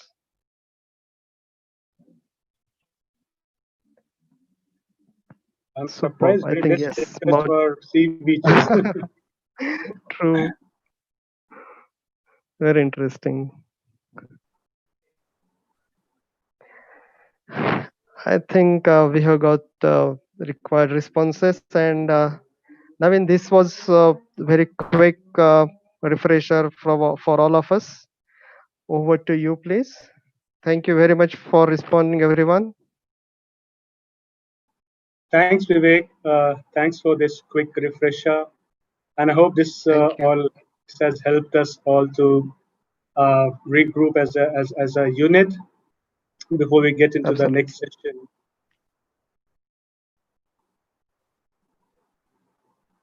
So please join me to welcome the panel members and the chair for the next session. This panel will be chaired by Dr. Rajeshwari S. Raina. She is a doctorate in economics and is a professor with the Department of International Relations and Governance Studies at the School of Humanities and Social Sciences in the Siv Nadar University. And she's also Associate Director of the university's Center for Public Affairs and Critical Theory. Dr. Raina is associated with the RRA network as a member and also as an advisor. And she has many publications under her belt, and she has been an advisor and participant in several environment and development related programs, and also programs around public policy, scientific research, both at national as well as international levels. As an active member of this network and various other professional societies on rural innovations, she is an ardent advocate of bioeconomic approaches to prosperous, equitable, and sustainable world.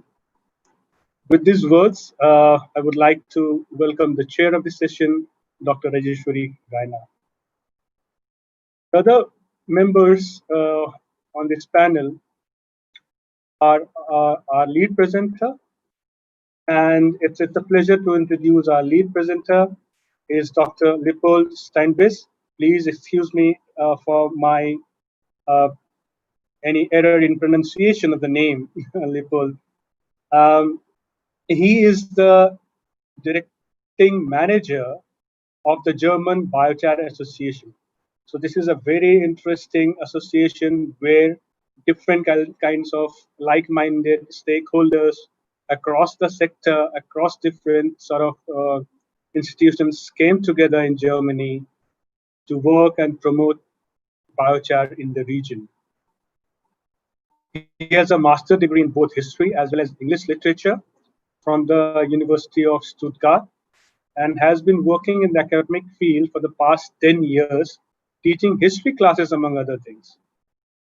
The interesting bit about him is through a family business, he has been constantly exposed to the topics of sustainable development, green technologies, recycling, the circular economic approaches, as well as production of renewable energy.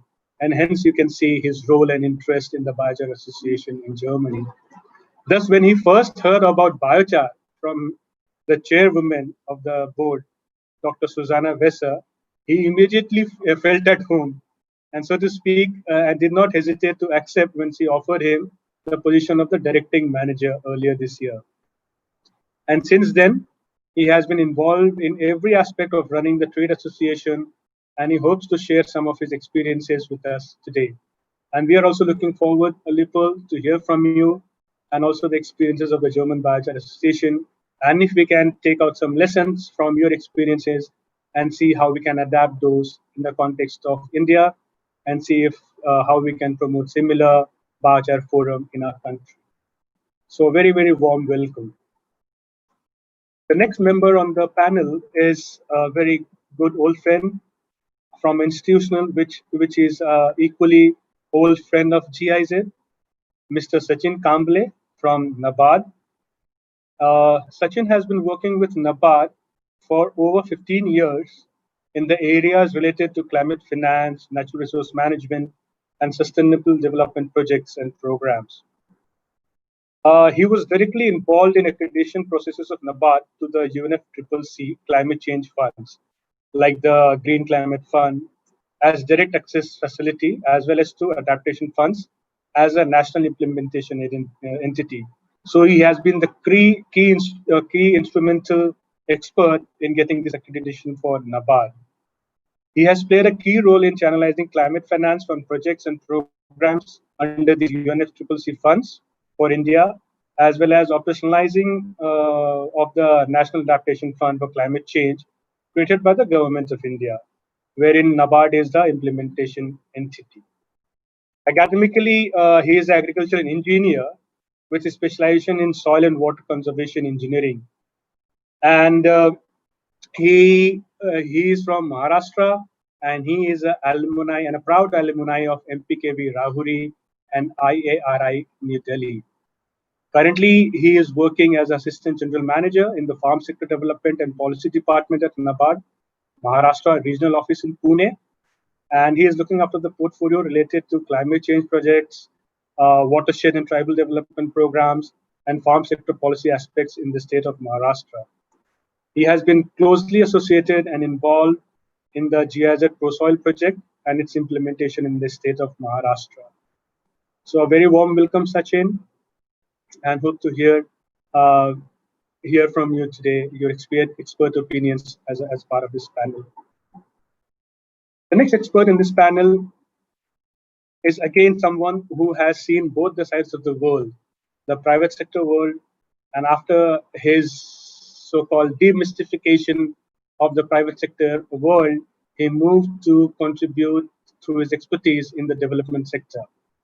Please welcome Dr. Sadashiv Nimble. He is a thematic program executive at Biodevelopment Research Foundation in Pune. He completed his multidisciplinary graduation and post-graduation in the field of forestry, environmental science, ecology, and development management. He has over 25 years of experience in the field of sustainable farming, medicinal plants conservation, NPFPs, environmental management, and carbon sequestration. You will be surprised, and you should look out for it. He has wrote 5 books and many scientific papers in the national and international journals. Presently, his sorry.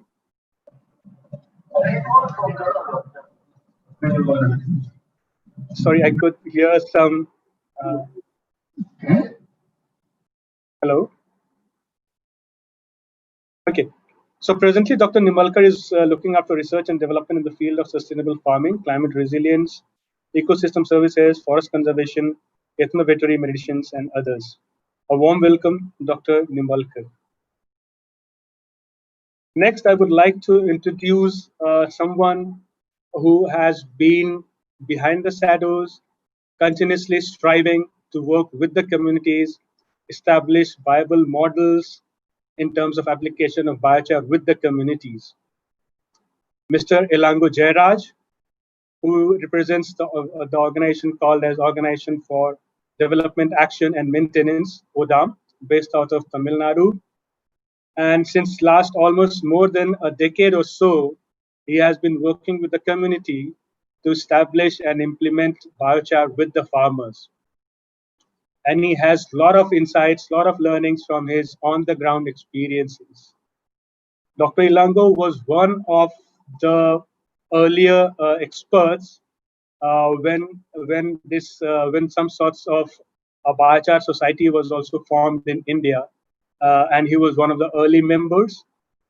So it will be very interesting to hear from him in terms of how this entire biochar society was formed, what happened of it, and what are the key learnings that we can pick up from his experiences that we can take up possibly for setting up a similar biochar forum as a multi-stakeholder forum to promote biochar in India.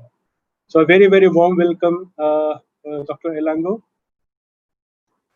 The next panel needs no introduction. We have heard from him yesterday as well.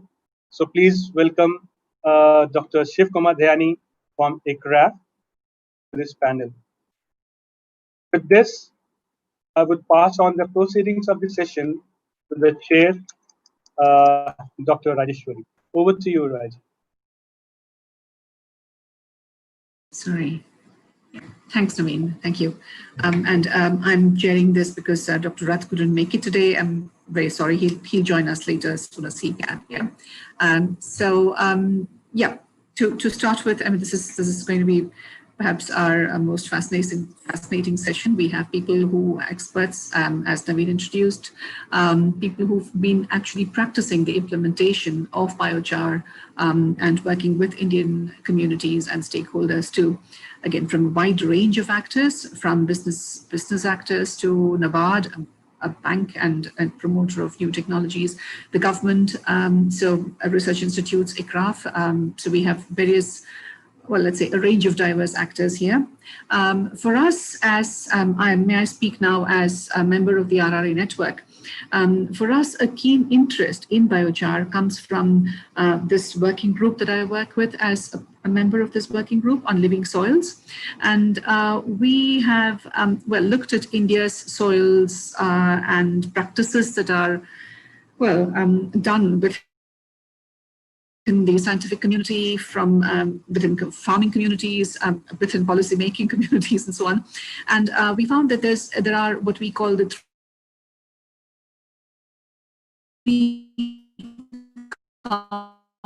common M's, the 3 M's as emerges: soil organic matter, moisture management, soil microbial activity. Crucial, central to, sorry, am I audible? Can you hear me? Yeah, Hello? we can hear you, Raji. It's just that it's cracking at times. Yeah, there was a slight blip on the screen, and I wondered if I'd gone offline again.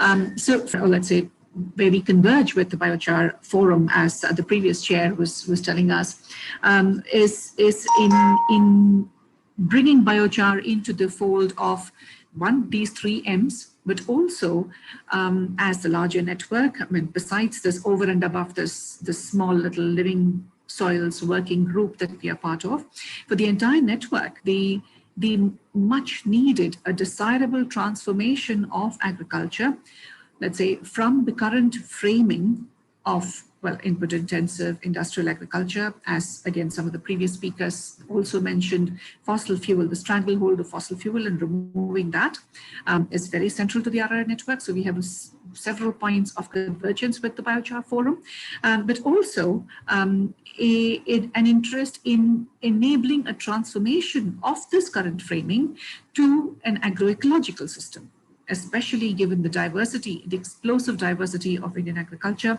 And as we've seen in the previous presentations that came out, so rich, such a rich, let's say, availability of biomass, very diverse. So converting that into a uniform feedstock was also suggested. using that as Dr. Reddy spoke about, looking at crop residue in its diversity as it exists, and also looking at where it can be processed as it is available. So, this has been a really rich, 2 days of discussions. And we look forward to the next speakers now. May I invite the lead speaker, who's from Germany, Ms. Leopold Steinbeis, please. I'll stop now. Thank you. Welcome.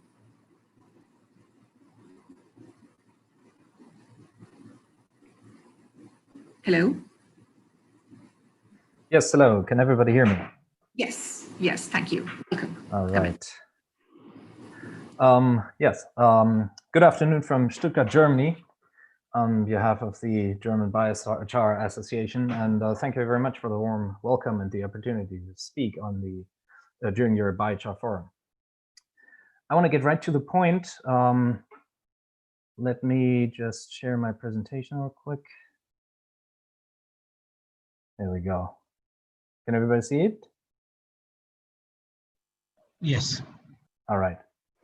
Yes. Let's get right to the point and take a quick look at my agenda for today. I'll be, actually plan to start with a quick introduction of myself, but that has already been taken care of by Naveen, who did a very good job at pronouncing my name, by the way, Leopold Steinbeis.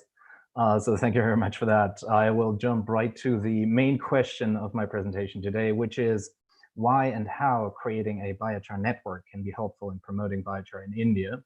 And finally, at the end, I'll be happy to answer any remaining questions. So here we go. We skip my introduction of and my background and go right into the question. I basically added 4 more questions to the basic question. The first being what led to the foundation of the German Biochar Association. Number 2, who are its members? Number 3, we'll take a look at the role of our members and also of the Secretariat, basically my job.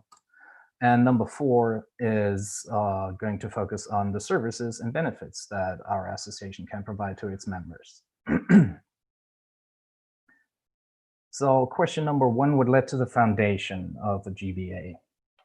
Roughly 10 years ago, the founder of the GBA, Dr. Susanne Faeser, came in contact with the topic of biochar through her work focusing on material flow management.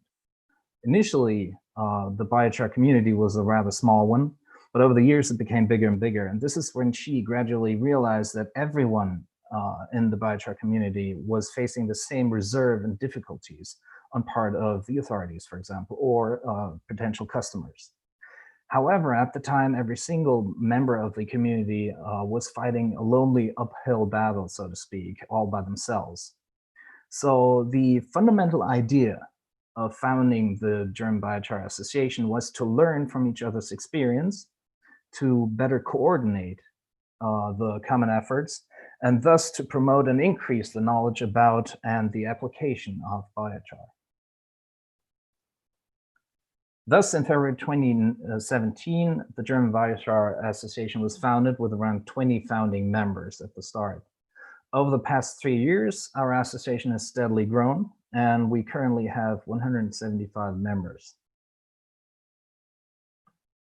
And this takes us to our second question, who are our members?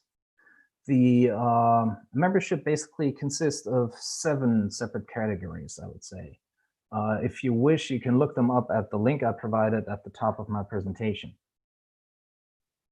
The first category would be manufacturers and vendors. Those are the people that either produce biochar or buy it from the producers and then rework it or work it into a new product. For example, soil enhancement, fertilizer carriers, or animal feeds.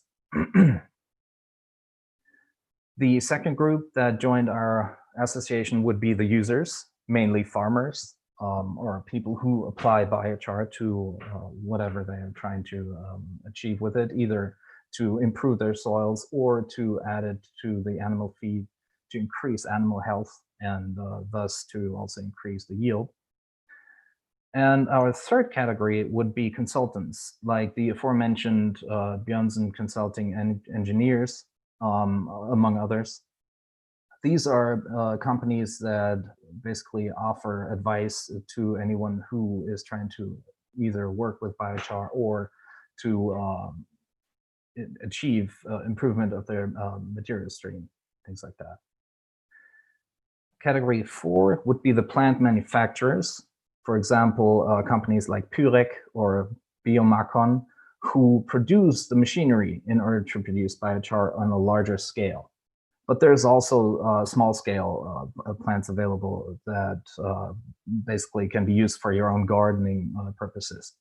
Nevertheless, the majority of these plant manufacturers are trying to produce a larger machinery. Category 5 would be research institutes and universities. Among them, for example, Fraunhofer Institute or the University of Kassel in Germany, but also the Ithaca Institute, which I believe you had Hans-Peter Schmidt on your panel yesterday as a speaker.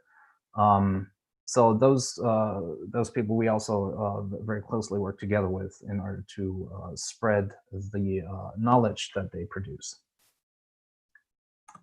Number 6 would be so-called network members. These are basically other associations or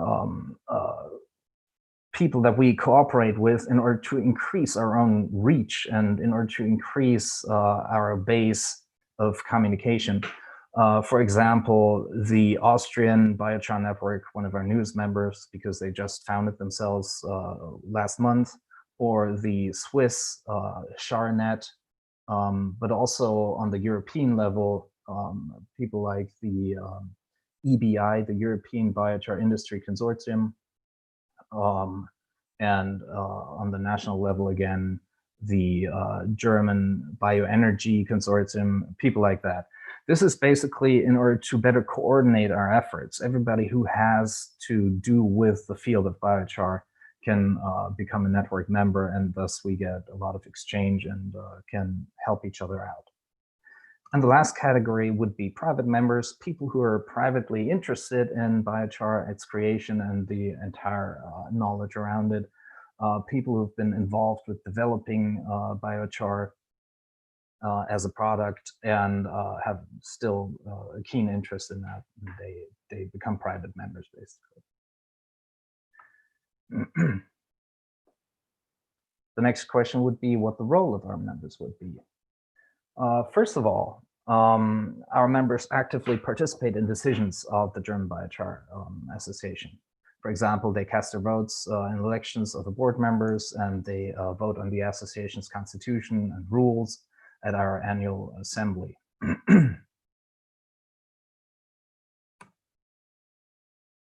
The role of the Secretariat.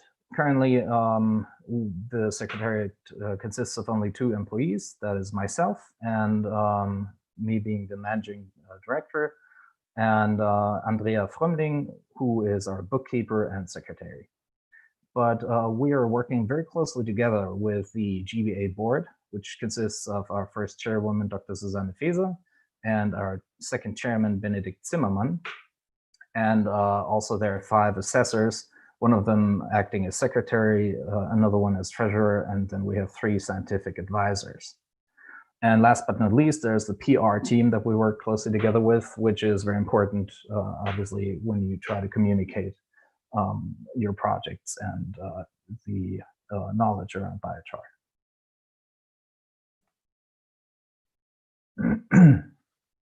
What are our tasks? Together with these 3 entities, we're responsible for the following tasks.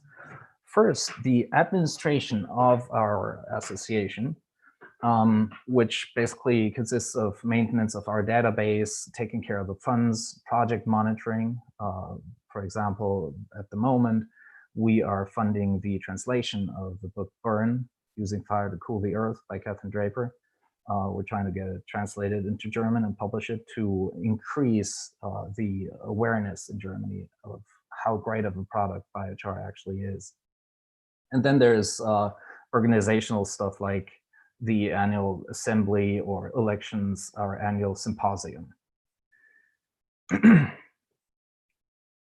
The second one would be networking and lobbying. This, first of all, serves to increase our membership. But as I mentioned before, with the network memberships, it also has the goal of cooperating closely with other biochar networks. I mentioned them before: Austrians, Swiss, the Bioenergy, the European Biochar Industry Consortium, and others among them. The point lobbying is very important as well. For example, we had a delegation sent to the Academic Advisory Council of the Federal Ministry for Food and Agriculture in Germany, which is basically the government's advisor on these matters. And they had to listen to our ideas about promoting biochar as the means of, first of all, improving German soil, but also rethinking agriculture in a more futuristic way that is more sustainable. And last but not least, development. Our strategy to develop our little association is in principle based on 4 pillars. The first one being politics. Our goal is to improve the political framework for our members. And thus we have to get involved in talks about things like fertilizer ordinance or the Federal Soil Protection Act in Germany, animal feed laws, and ecological farming.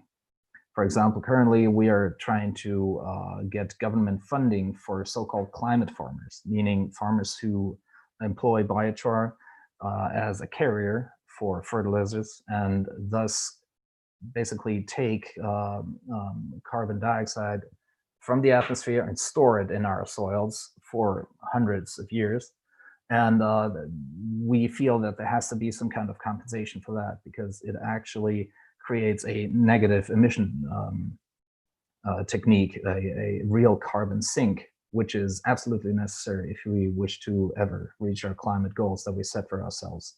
And since the government is supporting these kinds of approaches, we're trying to get government funding for these climate farmers so they get some recompensation for actually using this biochar. Public relations. We strongly believe that social acceptance provides tailwind for political change, and thus we're focusing on honest and thorough education about the diverse possible applications and potentials of biochar. It is of the utmost importance to be very honest about this and to clearly say what biochar can do and what it cannot do. It is also very important to make distinctions between different types of biochar, which leads me to the point science and research, because transition requires scientific research. It can't be achieved without it, and the resulting insights need to be put into practice. So the German Biochar Association basically acts as a mediator between all the parties involved. We take what has been found out by science and research and try to spread this knowledge. And last but not least, I also mentioned this briefly before, quality management. There are so many different types of coal and even different types of biochars, and they all display enormous variation in quality and what they can do and what they cannot do. What a market for biochar definitely requires is transparency, and thus we're working on developing quality standards for the production and the application of biochar. One example would be the European Biochar Certificate, EBC, which has some very clearly set standards for biochar, for different types of biochar. One of them being used as soil improvement, others being used in animal feed, etc., etc. So quality standards are absolutely mandatory if you wish to create a market for biochar and make it transparent. Let's talk about the services and benefits we provide. Our members benefit from our vast network, allowing for easy access to know-how, also to consulting, advertising, and to communication amongst each other. Every day we receive calls from people or companies who are interested in biochar, and we can direct them to our members, thus creating business opportunities for them. But most of the time it is more of an informative nature. They ask questions about biochar, things they couldn't research themselves, and we usually can answer these questions rather quickly, not the least thanks to our scientific advisors as well. lessons learned, for example, about licensing procedures, which can be extremely tedious in Germany, are shared with our members, and we provide assistance wherever we can. Furthermore, and I might add that this is probably the biggest benefit of our association, although it is oftentimes overlooked. We are giving the German biochar community a voice. And this works in two ways. When we wish to achieve change, it is of the utmost importance to speak with one voice. Otherwise, our goals get lost in the babel of voices. If there's too many actors, nothing gets achieved. And the same also goes the other way around. Policymakers require a contact partner to discuss and implement change. And this is exactly what we are providing as well. We are the go-to partner for policymakers when it comes to implementing things that include biochar in any way possible. All right, I believe my time is up, and I hope I was able to convey my most important points to you. I'll be happy to answer any questions you might have, and I'll surrender the microphone. Thank you very much for your attention. Thank you. Would you like to ask questions now, or is there, what is the plan, Naveen? Is there an agenda that we have now? Do we have questions right now? I can't see any questions on my. We can take. Yeah. We can have the perspective of the panel members and then open up for questions, Raji, if that is okay. Okay, shall we take the other panel members in right now and then we go on? Yeah. Okay, so may I invite the next speaker then? That is, we have a speaker from NABARD. Sorry, forgive me, I don't have your name here on this agenda. Yeah. Really sorry. Hello. Good afternoon. Yes, good afternoon. Good evening, in fact, actually. Rajeshri Yes. ma'am and Naveen and co-panel members. Leopold, thank you very much for a nice presentation, and I'm happy to be on this panel. And since I'm closely associated with the GIZ, I'm aware that this progress what we are trying to do under the GIZ ProSoil project, and NABARD as a development finance institution in India is trying to actually right from its inception, and promotion of ways and means in which the soil health is maintained, which will actually lead to the sustainable production system and income sustainability for the farmers, has been the mainstay for whatever policy, financial and non-financial measures which NABARD is trying to do. This use of biochar, definitely, as we have seen from the various speakers today and yesterday, has been areas wherein we can actually sustain the soil health and manage it, as well as lead to other benefits related to carbon sequestration, which are we can see as a co-benefit, apart from major improvement in the soil health and sustainable crop production system and productivity of the soils. Some research which has been done by the CRIDA has also pointed us towards this, that this entire system, application of biochar at certain rate, can increase the productivity of the cropping systems or crop for which it was used, can lead to the increase into the tune of 20-30%, and some of the cases it was indicated to the extent of even doubling of that entire production. This definitely has a promising feature, and we have discussed it in various interaction and during the ProSoil reviews and field related situation discussions. Now we need to have, for example, seeing from the examples of what has been happening in global context in Germany and other places, we need to see from a perspective that how we can actually mainstream this entire process in Indian context, considering the features of things like predominantly being small and marginal farmers. Then secondly, many times we see the dryland agriculture and other situations are the soils are really degraded. Third, another issue is that many times the cropping systems are not that remunerative, and many times farmers are subsistence farmers. There are examples of very good cash crop based farming systems which are coming up, and then there is opportunity which says that yes, ample amount of biomass is available. Now, how to match these both the things? And Mr. Bhaskar Reddy, just one session before, has very nicely elaborated. We need to demystify the entire processes, and we should not see this as a kind of alien processes, and this has been done by us for long, but we have not to need to standardize the processes. There are certain challenges. For example, the cost of biochar. Right now, it has been put to the extent of, for example, when Krida estimated this, it was to the tune of 13 rupees per kg, and there was some estimation which was indicated something around 25 rupees per kg. And if you see that application reach, which is rate at which it has been indicated like 2 tons or 3 tons per hectare, the cost of application of such things can be to the tune of like maybe at least 30, 40 or 50,000 rupees, and it need to be applied alternate year at least. If you see the cost economics part of it, for example, if you are applying it inputs of this biochar, which has to be again further integrated with the nutrients actually while applying, then there is some additional cost also there. So if you put both the things together, there is a certain cost, and then there is certain cost related to its application, and then what are the cost benefit ratios. So this has to be seen, because if you see this in the context of a smaller marginal farmer who is doing a subsistence farming, it may or may not be possible. Maybe in case where there are like coffee or tea estates, or even the polyhouse cultivations and all. So these people will be, we can see them as a kind of leaders in this use of technology. So first of all, we need to actually see how we can popularize this technology, right, in terms of application. So there has to be demand.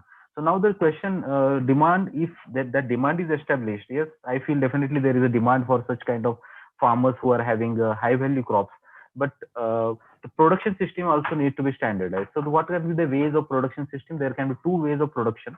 One is like that, whether it can possible at the individual level, and secondly, to certain extent, then second is possibility of how we can develop as an entrepreneurship model. And in this space, particularly the role of FPOs, definitely we can envisage, wherein we are actually trying to group maybe farmer of 200 or 300, 500 farmers of a specific commodity, wherein we can standardize the application processes as well as collection centers for the biomass and converting that into the what you call as a biochar. So these processes has to be tested. Actually, right now some testing and approaches are being done under the ProSoil, and we are also trying to work with the agriculture universities. And there are practitioners in the form of our civil society organizations like Water and Bio, who are actually already trying to do something on this. So with this approaches, maybe in coming 1 or 2 years, we'll be able to establish. For example, if we have to popularize this among the farmers, we need to have a concrete example showing that, see, in this particular cropping system, this is what was done in terms of application of biochar, and it has resulted in this kind of change in terms of our soil health as well as improvement in the productivity and income. So this has to be established, and as an institution, NABARD has been working in this kind of processes related to piloting as well as scaling up approaches. Subsequently, when this particular entire technology gets established, necessary framework for bringing in the banking finance and other things can definitely be done with the intervention of an institution like NABARD. But we need to actually have a concrete data to establish a farm model to indicate that this is a kind of benefit which is going to draw. Then next question comes like whether there is a possibility of entrepreneurship model. Definitely there is a possibility of entrepreneurship model. We have seen in case of collaboration which NABARD and GIZ and KFW had in case of UPNRM. I think Mr. Suribabu yesterday during the inaugural session also mentioned it. So we have been working this kind of technology and its mainstreaming with the loan come grant based models, and there is a possibility of developing a suitable scalable model in that space. And in this entire process, yes, definitely there is a role for this biochar association, which can actually create a kind of awareness. Apart from that, the role combining the successes, guiding the people who are actually going to be there in the space, various stakeholders, producer, manufacturer of biochar, as well as other stakeholders, bringing the universities and institutions in the research space, and more importantly, how actually government's policy role in terms of integrating this into actually existing fertilizer orders and other things. So this is a role actually this association can definitely play, and NABARD will be looking forward to kind of association with this particular association in a way how we can actually develop a scalable model. As far as the GIZ ProSoil project, already we are discussing about how to integrate and develop a standardized protocol in collaboration with the university as well as the research institutions. So this will definitely help in the long run.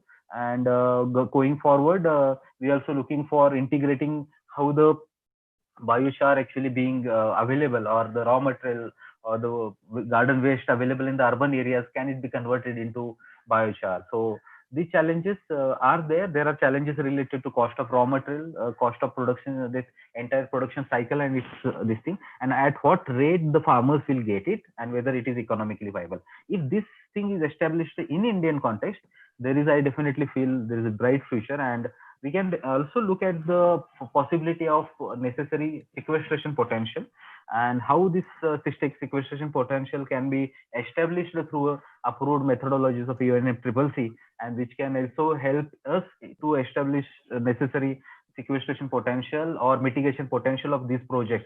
And can it be possible to develop a suitable area scale or cropping system scale multi-state projects which can supposedly be financed by the international financing agencies or international funding agency under UNFCCC protocols such as Green Climate Fund.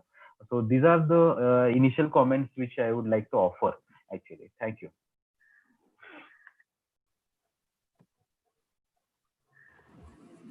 So thanks, Sachin Kamble, and sorry, can you hear me? So we still don't have any questions. I was hoping there'd be some questions for Leopold and for you. There are still no questions. So shall we move on to the next presenter? We have Dr. Nimbalkar Sadashiv from BIOF. And BIOF, as you know, has done a lot of work, especially in the livestock sector and in the WADI program and so on. We look forward to hearing from you, Dr. Nimbalkar. Yeah, good afternoon. So I'm very thankful to organizers and you and Mr. Naveen, so giving opportunity to share this biochar related activity in BIOF. We are doing recently initiating this biochar activity in the BIOF, especially in our GIZ project at Yavatmal. So I will be happy. I have just 9 slides, and I will try to make my presentation within 5-6 minutes. With your permission, can I show it the slides so that you will be better understand this what we are doing actually? Yes, please go ahead. Yeah, you can present from your screen.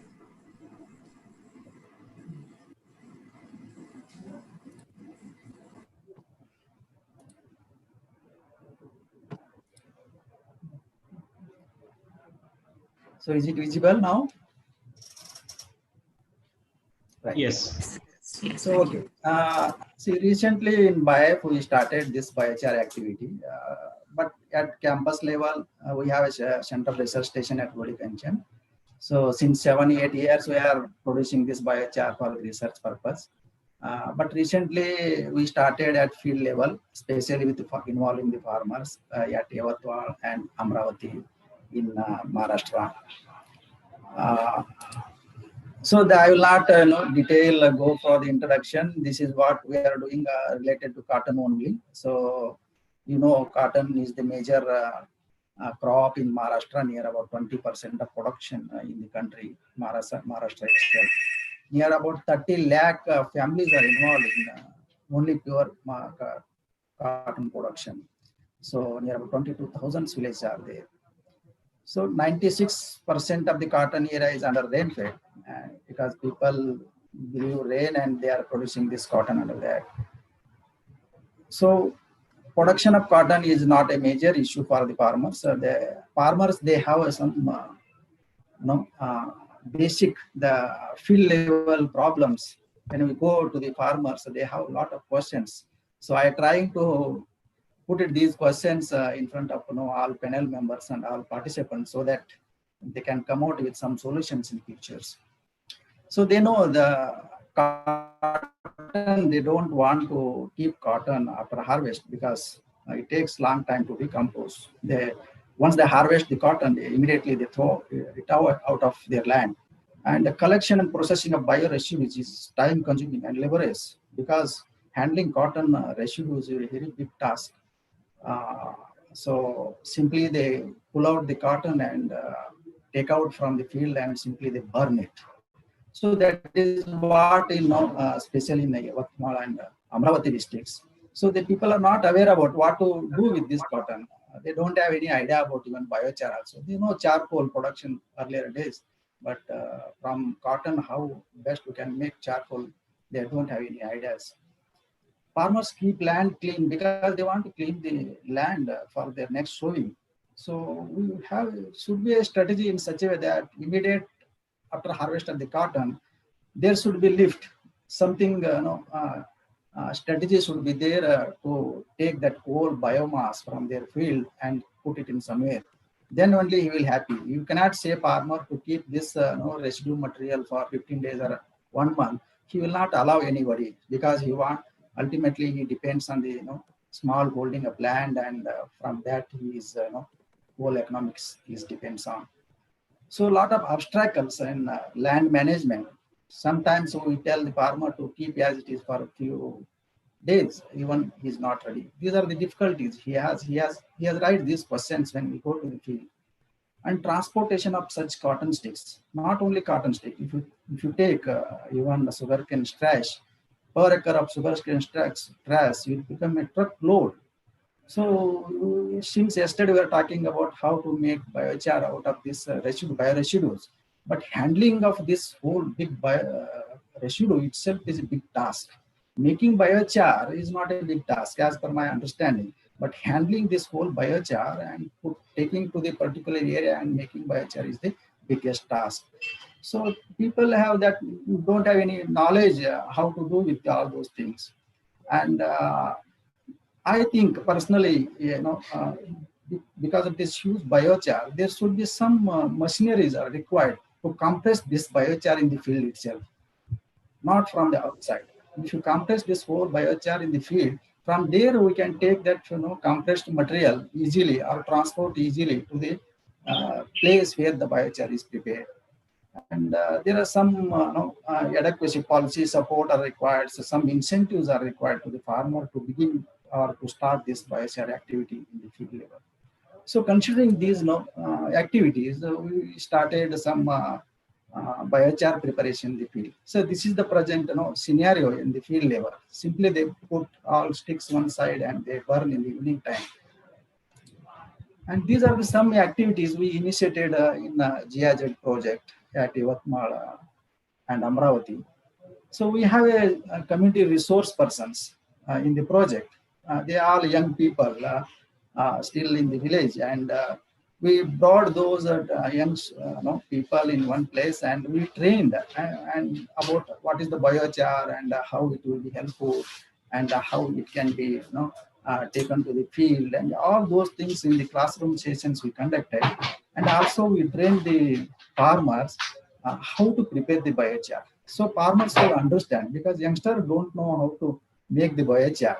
So there are different types of biochars, and because this drum method yesterday that Krida, they have developed such type of drum system of biochar.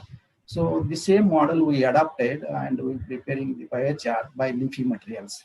So small drum, we cannot put big sticks or wood and prepare the biochar. So leafy material can also we can make a biochar and it can be used. But from drum, we cannot produce large quantity of biochar. Just 10 kg, 20 kg can be produced, and it can be used for the kitchen gardens. At least they may be having in 2 gunta, 3 gunta kitchen garden in the backside of their houses. There we can promote such type of biochar using the drum methods by involving the farmers.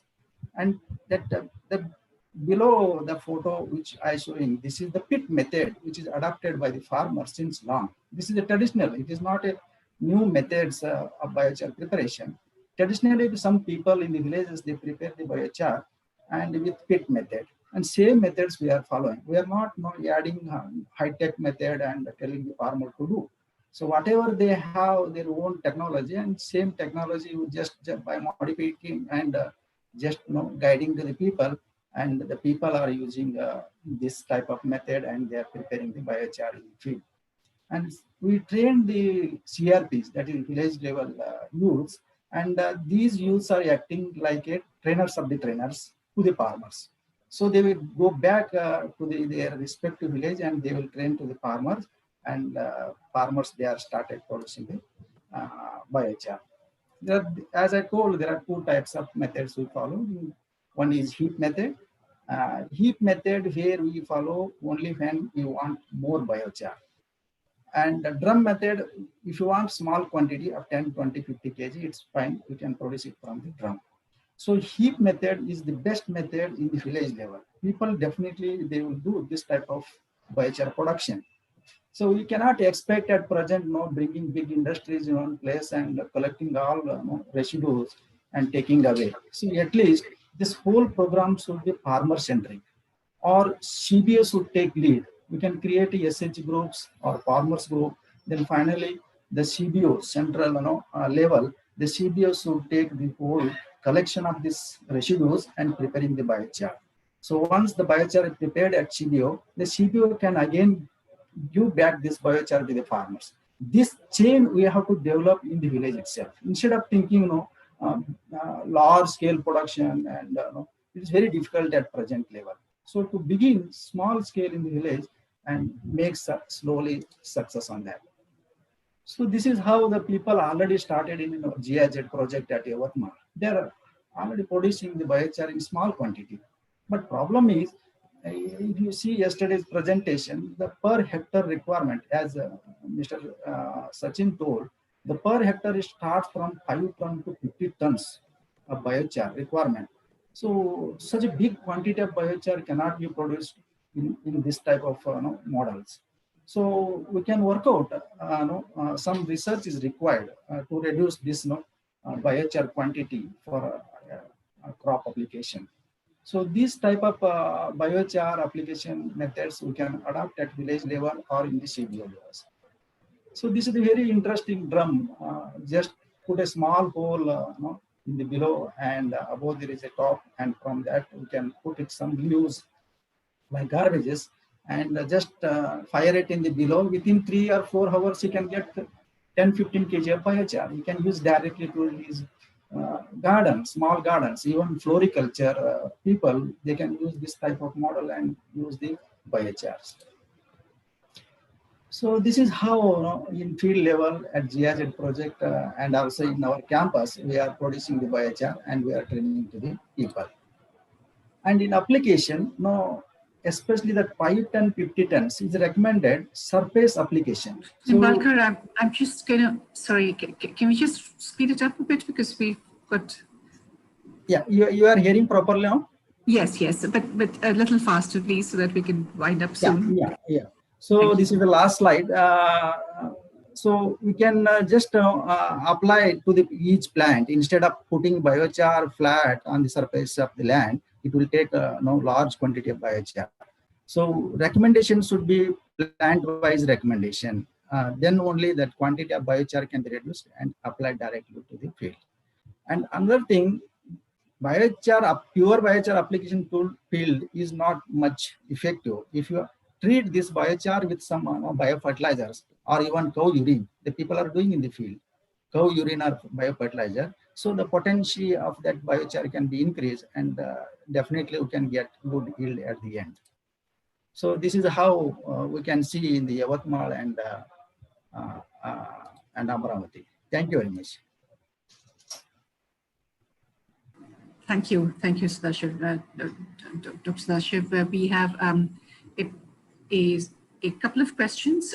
Should we take them all in one go after we finish the other two presentations also? So may I ask the next presenter, Mr. Ilango Jayaraj from ODEM. Come on, please. Also, just try and be quick with your presentation, please. Hello, Mr. Jayaraj? Hello.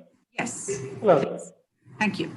Start. Can you hear me? Thank you. You're welcome. Yeah, please. Good evening to all. I'm Ilango from Tamil Nadu. Actually, our experience is totally different, because in our region in South Tamil Nadu, especially the Ramanathapuram district and Viranagar districts, and nearby another 2 districts. The major livelihood option is producing charcoal. There are thousands of families involved in making charcoal from the exotic species called the Prosopis juliflora. So for the past 13 years, we are working with different soil amendments. I am very thanks to all the earlier participants. They are very clear about the difference between biochar and biochar soil amendments. Actually, I have no presentation for today, but I like to discuss more, and I like to share your questions to respond. Before that, I like to add a few more things. Most of the things already discussed by other participants, but I like to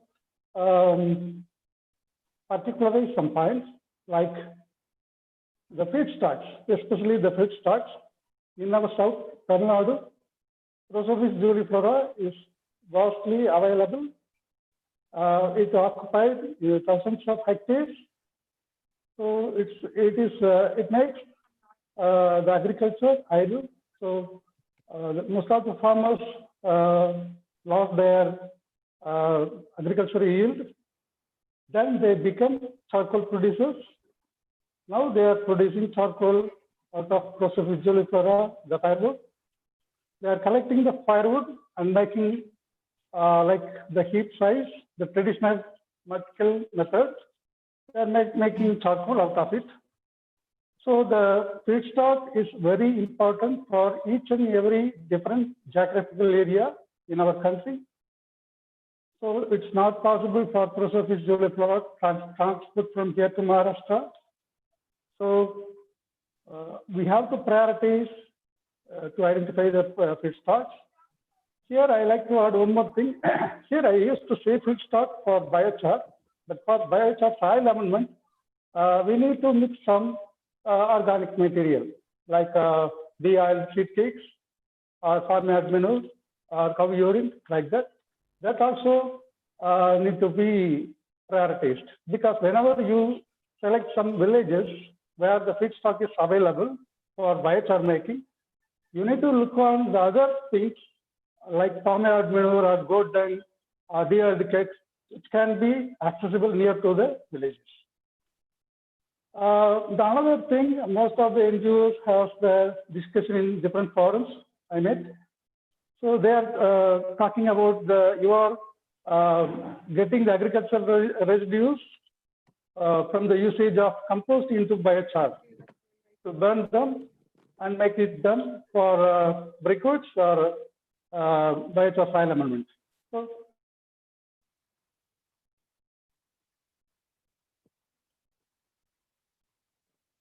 more fiber content biomass. For example, last presentation, someone shared that they used to produce biochar from cotton sticks. So that is the thing. Most of the compost we use. Yes. Hello? Yeah. Hold on. Maybe I've shared on your.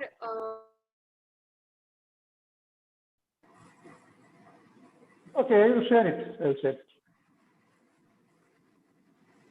So,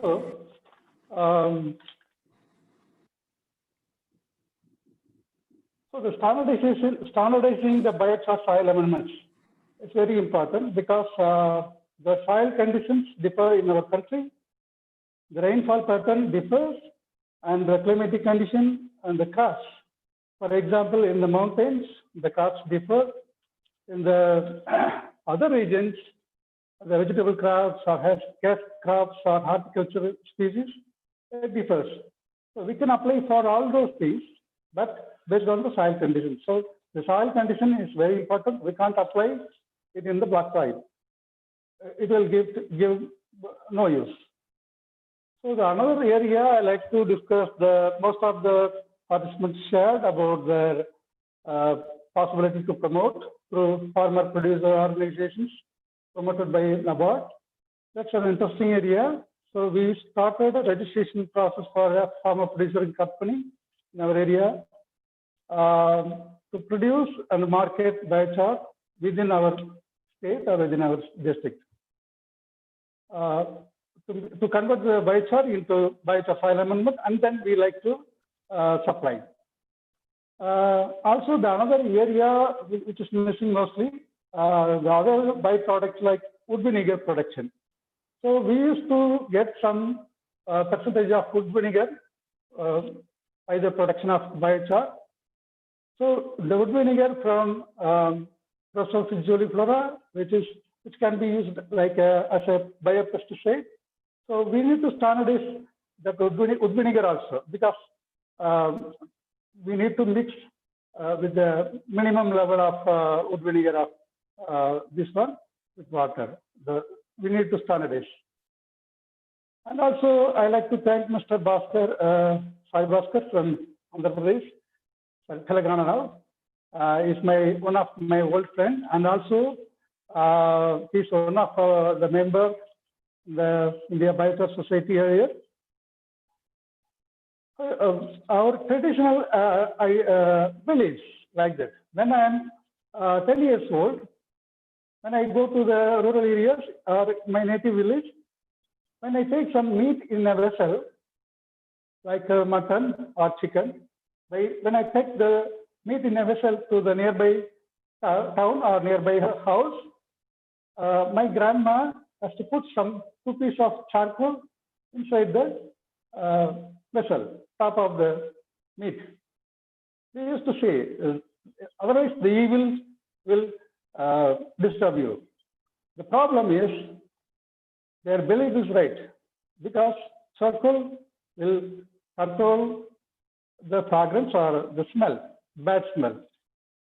So I can remember in Dimdikkal district of Tamil Nadu, there are many tanning industries there. In the tanning industry, they used to make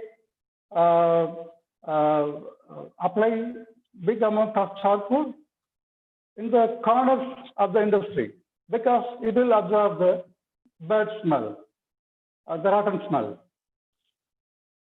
The important thing, the promotion and implementation, we need to make aware of the government departments. Before that, we need to try some pilot projects based on the regional wise, based on the feedstock wise. After that only we can influence the government people, I think so. Also, Mr. Sai Bhaskar missed one thing, the urea production from the urine collected in biochar. I think he has no time to share that most things he prepared. I think yesterday also one more person shared the thing. We can collect the urea. For example, in Tamil Nadu, in all the elementary schools, we have toilet facility for urinals, but there is no water facility. So when we apply charcoal in the urinal part, after some period, we can collect the charcoal and we can apply in the soil, which will have more urea. It will increase the fertility. The another thing is that decentralized units. Yes. When we are looking for the centralized units, otherwise it will be not the proper.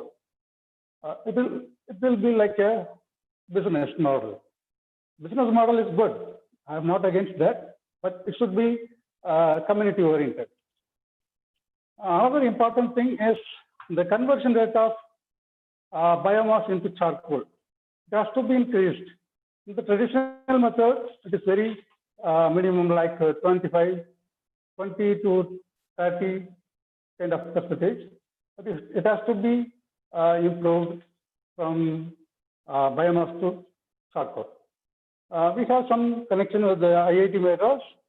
So now they involved in developing improved charcoal kiln with a production capacity of 40% conversion rate of biomass to charcoal. It's a good idea. So these are the important things I need to share.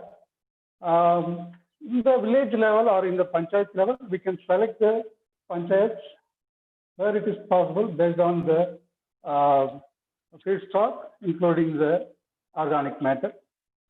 These are the major areas I like to share. I'm so interested to discuss, to answer your questions.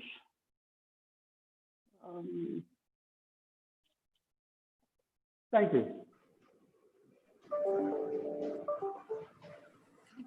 Thank you, Mr. Elango. That was really interesting. And again, this is in Dindigul area. You're in Dindigul. Pardon? Are you in Dindigul? Is that where you are? No, I'm. Which 50 kilometers down south from Madurai, near Madurai. Near Madurai. Okay, fine. Thank you. Arapukoti. Okay, thank you. So we have our next presenter. So I'll take questions for all of us together, all the presenters together at the end of this. So we have the last panelist today. This is Dr. Shiv Kumar Dhyani from ICRAF. So Dr. Dhyani, welcome. Please, if you have a presentation, PowerPoint, please upload your slides to start. Thank you. Thank you, madam, and good afternoon. Am I visible? I don't know because I have switched on. Yes, you are. Yes, you are. Yeah. Thank you very much. In fact, yesterday it was pointed out that instead of sending the PPTs, it's better to go directly up. So I'll be just making those few points here. First of all, again, I want to thank the organizers and Madam Chairperson for giving me this opportunity, and greetings to all present here. Last 2 days, we have devoted on biochar, and now it has already been known that biochar is not a new commodity. It has been available with us for a long time. However, the importance of biochar has been realized recently.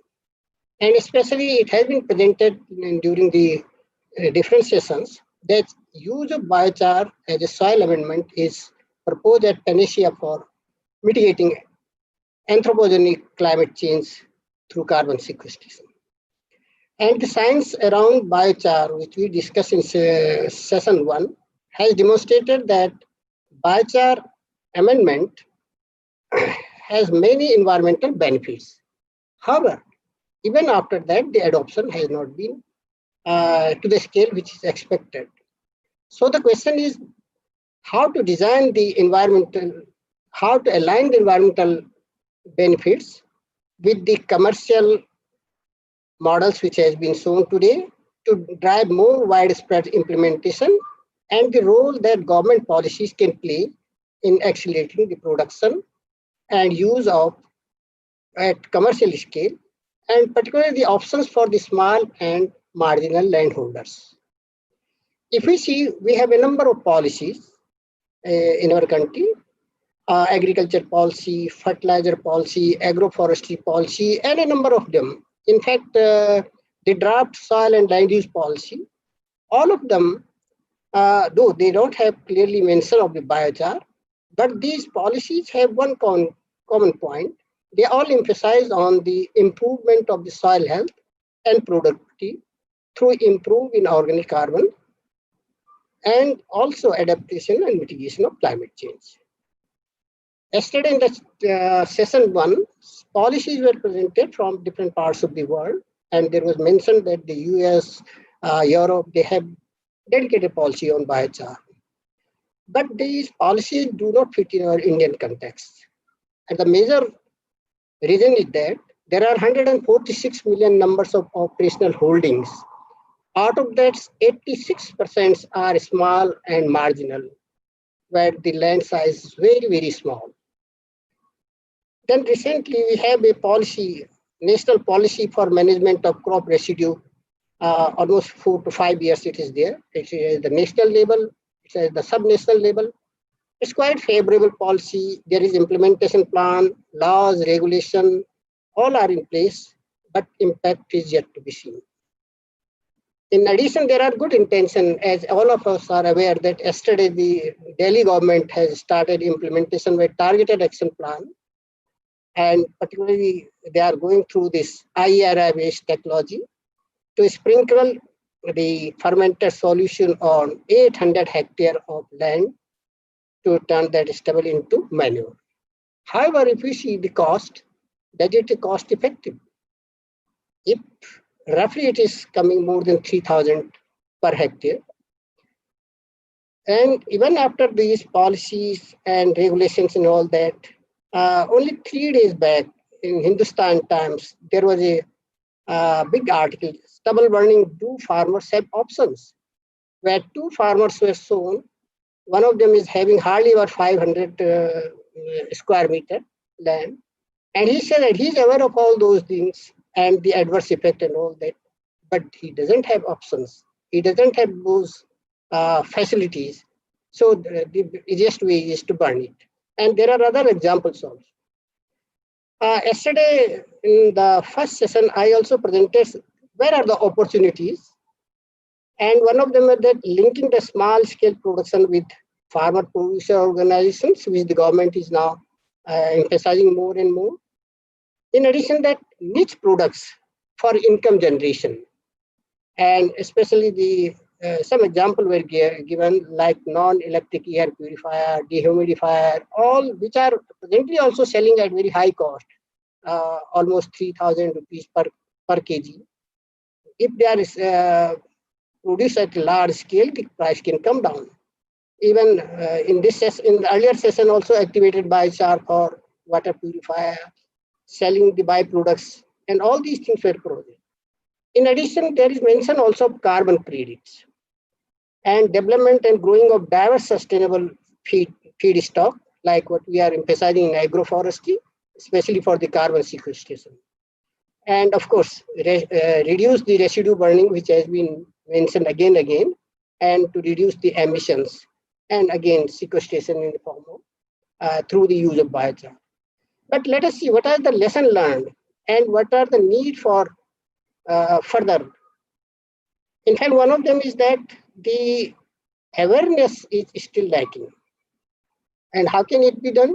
Of course, all of number of experts are available there, so I'm not going to emphasize much on that, but the capacity development and also at individual as well as institutional awareness is required. And especially where we are implementing those biochar models, this focus on participating farmers' fields and household as well as the diverse feedstock is to be emphasized. The experience to be used for farmer to farmer cross learnings, because yesterday and today also there was some example were produced from different parts of the country where these models have been successful. In fact, the science around biochar has demonstrated that this soil biochar amendment has many environmental benefits. But how to get those benefits and how to incentivize it is in fact very difficult at this stage, but somebody has to take care. And also we have to ensure cost-effective plans and solutions at the grassroots level. For the larger adoption of biochar, if there is a mechanism and for incentives for payment of those ecosystem services, and especially because they are providing the healthy soil and green environment. But how to implement this? It means we have to develop robust mechanism. There are certain success models which are available and they can be replicated. In agroforestry, like payment for ecosystem services, in some part of the country, especially in Karnataka, at a small scale, it's being implemented. Carbon credits in Maharashtra and Tamil Nadu, some efforts are being made. So these examples are there where this can be replicated, where we are emphasizing on biochar. So I think with this, these points, I just want to thank again for giving me this time. Thank you very much. Thanks.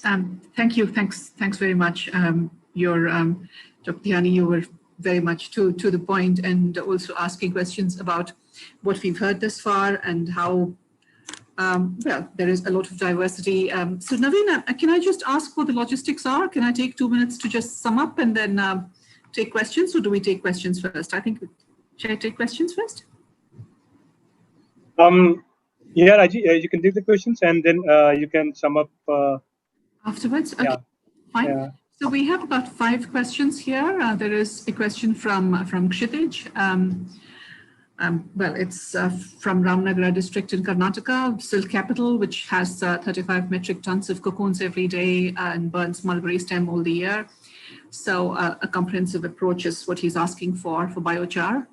So maybe, would you like to take it, Sachin? Would Nabad would like to come in on that? Yeah, Kshitij, yeah. So yes. these are the things actually we have to look at. Actually, we have to look at early areas where we can intervene. I remember a classic example of similar kind when we started working on the mango peel in Krishnagiri district, wherein similar kind of, I think, like 40,000 metric tons of mango peel was actually being produced, and it was actually being dumped, and we came up with the pineable model which converted this entire mango peel into vermicompost. SHGs were involved, and subsequently it turned out to be a very good success story because there is a ready market for that kind of vermicompost for the floriculture which is being there in the Krishnagiri district. So these linkages, what you are indicating, can be an initial area of interventions where we can think about developing suitable kind of models on our own biochar where raw material is readily available, and if the market linkages are established and necessary scientific framework is available in terms of application of this quantity of what quantity should be applied and its impact, we can definitely think about this kind of model, and there is a possibility of developing this into a kind of a scale model which can showcase the initial success of use of biochar in Indian context. Yeah, it's actually good suggestion in a way. Actually. Yeah. Yeah, this is this is a question that Ilangu has said he would answer. Thank you, Sachin. There's a question from Sudhakar Reddy saying, to what end is the application? That is, are you putting biochar produced in the village? What is the application? Is it soil sequestration or soil conditioning or soil fertility? And Ilangu has said that he would already like to answer the question. Please, can you take it up, Mr. Ilangu? Hello? Yes, please, carry on. I like to say, especially for the soil fertility. Yeah, it's especially for to increase the soil fertility to get more yield from the agriculture yield. So soil fertility is the very important one. In the earlier sessions, you can remember that most of the information about the soil carbon, that's the purpose. Thank you. Okay, so the next question also probably you can take that, or okay, so that this question is about the circular economy at the farm and village level. So thinking of a local modification, that is a local production and distribution as you're doing in your village, Ilangu.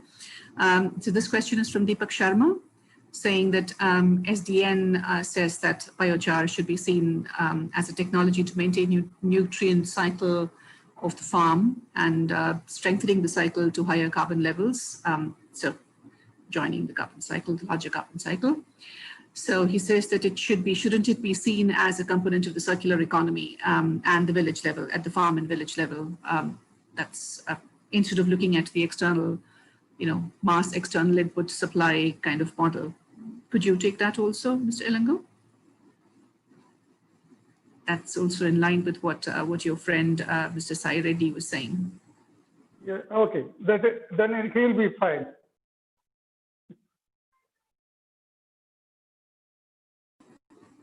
No, please, I was asking you to answer it. You agree with it, or? Sorry.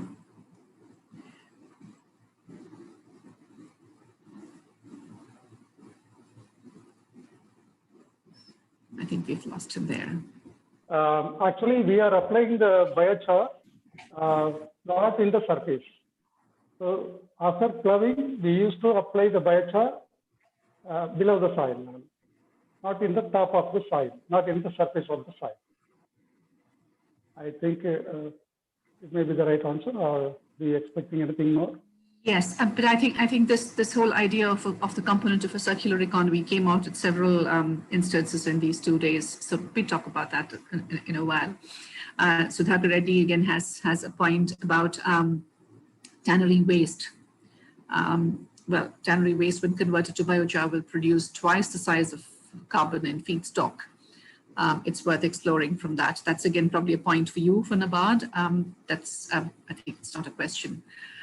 Allowed to copy our queries raised in the Q&A windows. Okay, so Bhaskar Reddy, this is for the organizers.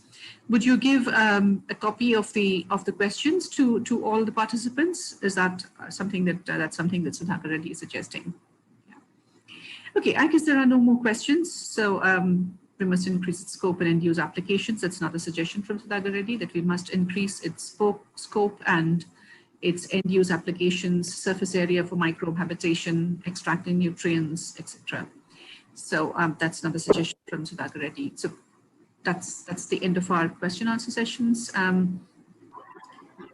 So if there are any other questions that anybody would like to air online, please do that. We have all our presenters here with us.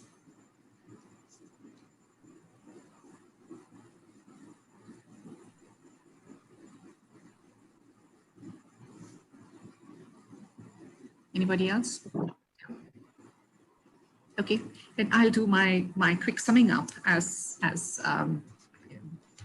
stand-in for Dr. Rath here today. So first, thank you very much. This was a very, very interesting panel looking at questions of implementation. That is, what is being done practically, and who's doing it, and how in terms of using biochar in the field, that is the application, implementation of a biochar program. What are the ways in which we've seen this addressed? So we first had a very good talk from Germany, from the Biochar Association, German Biochar Association, the Holstein Bias. Now, for us, this is again a great appreciation of your presentation. We've learned a lot about the ways in which these multiple members and multiple agendas can come together in a biochar forum. Like we were also talking in the previous session about a biochar forum.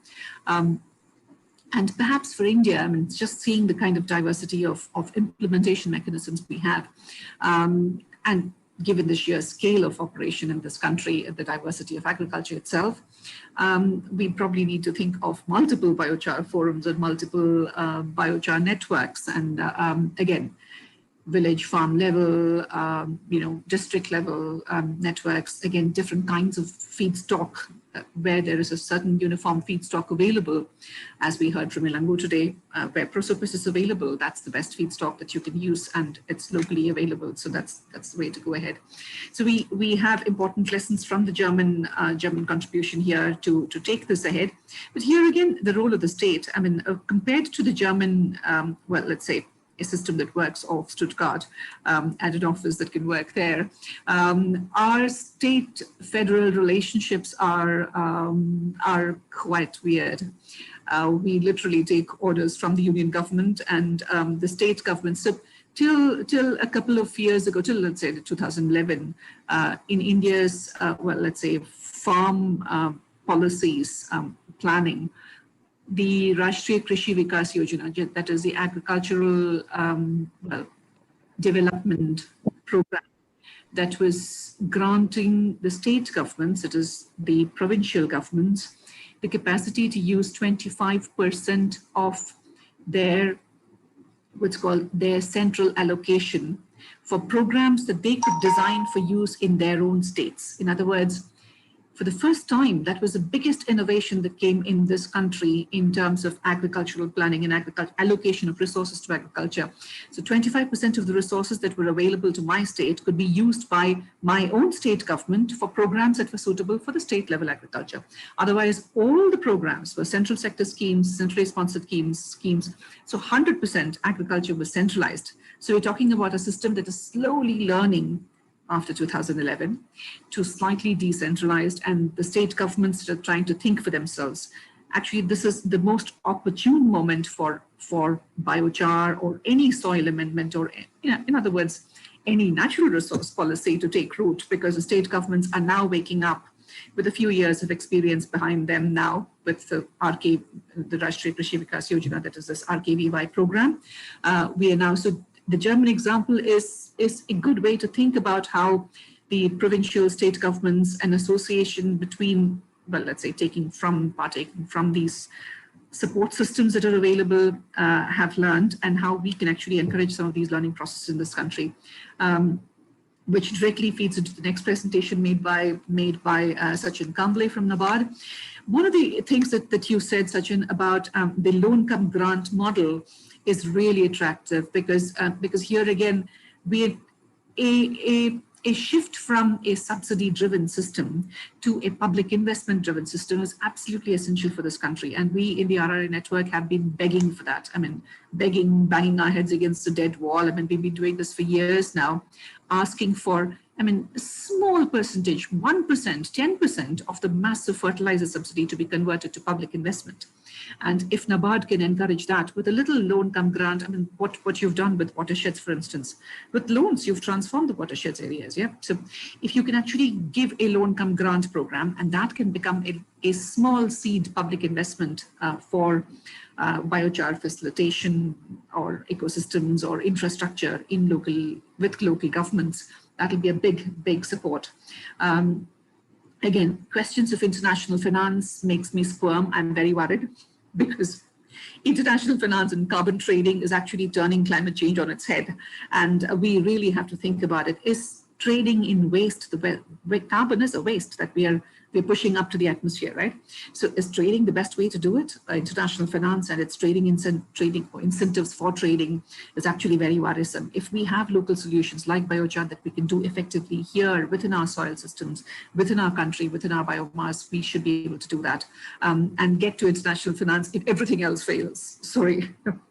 Again, the Dr. Nimbalkar, Sadashiv, your presentation about BIF, and again, an extremely attractive point about how local level training and a good understanding of the diversity, both of feedstocks and crop systems and production systems in the field, is crucial for this. And implementation, as we see, is something that has to organically come from the field. And BIF is perhaps the agency that has a lot of that already in its pockets.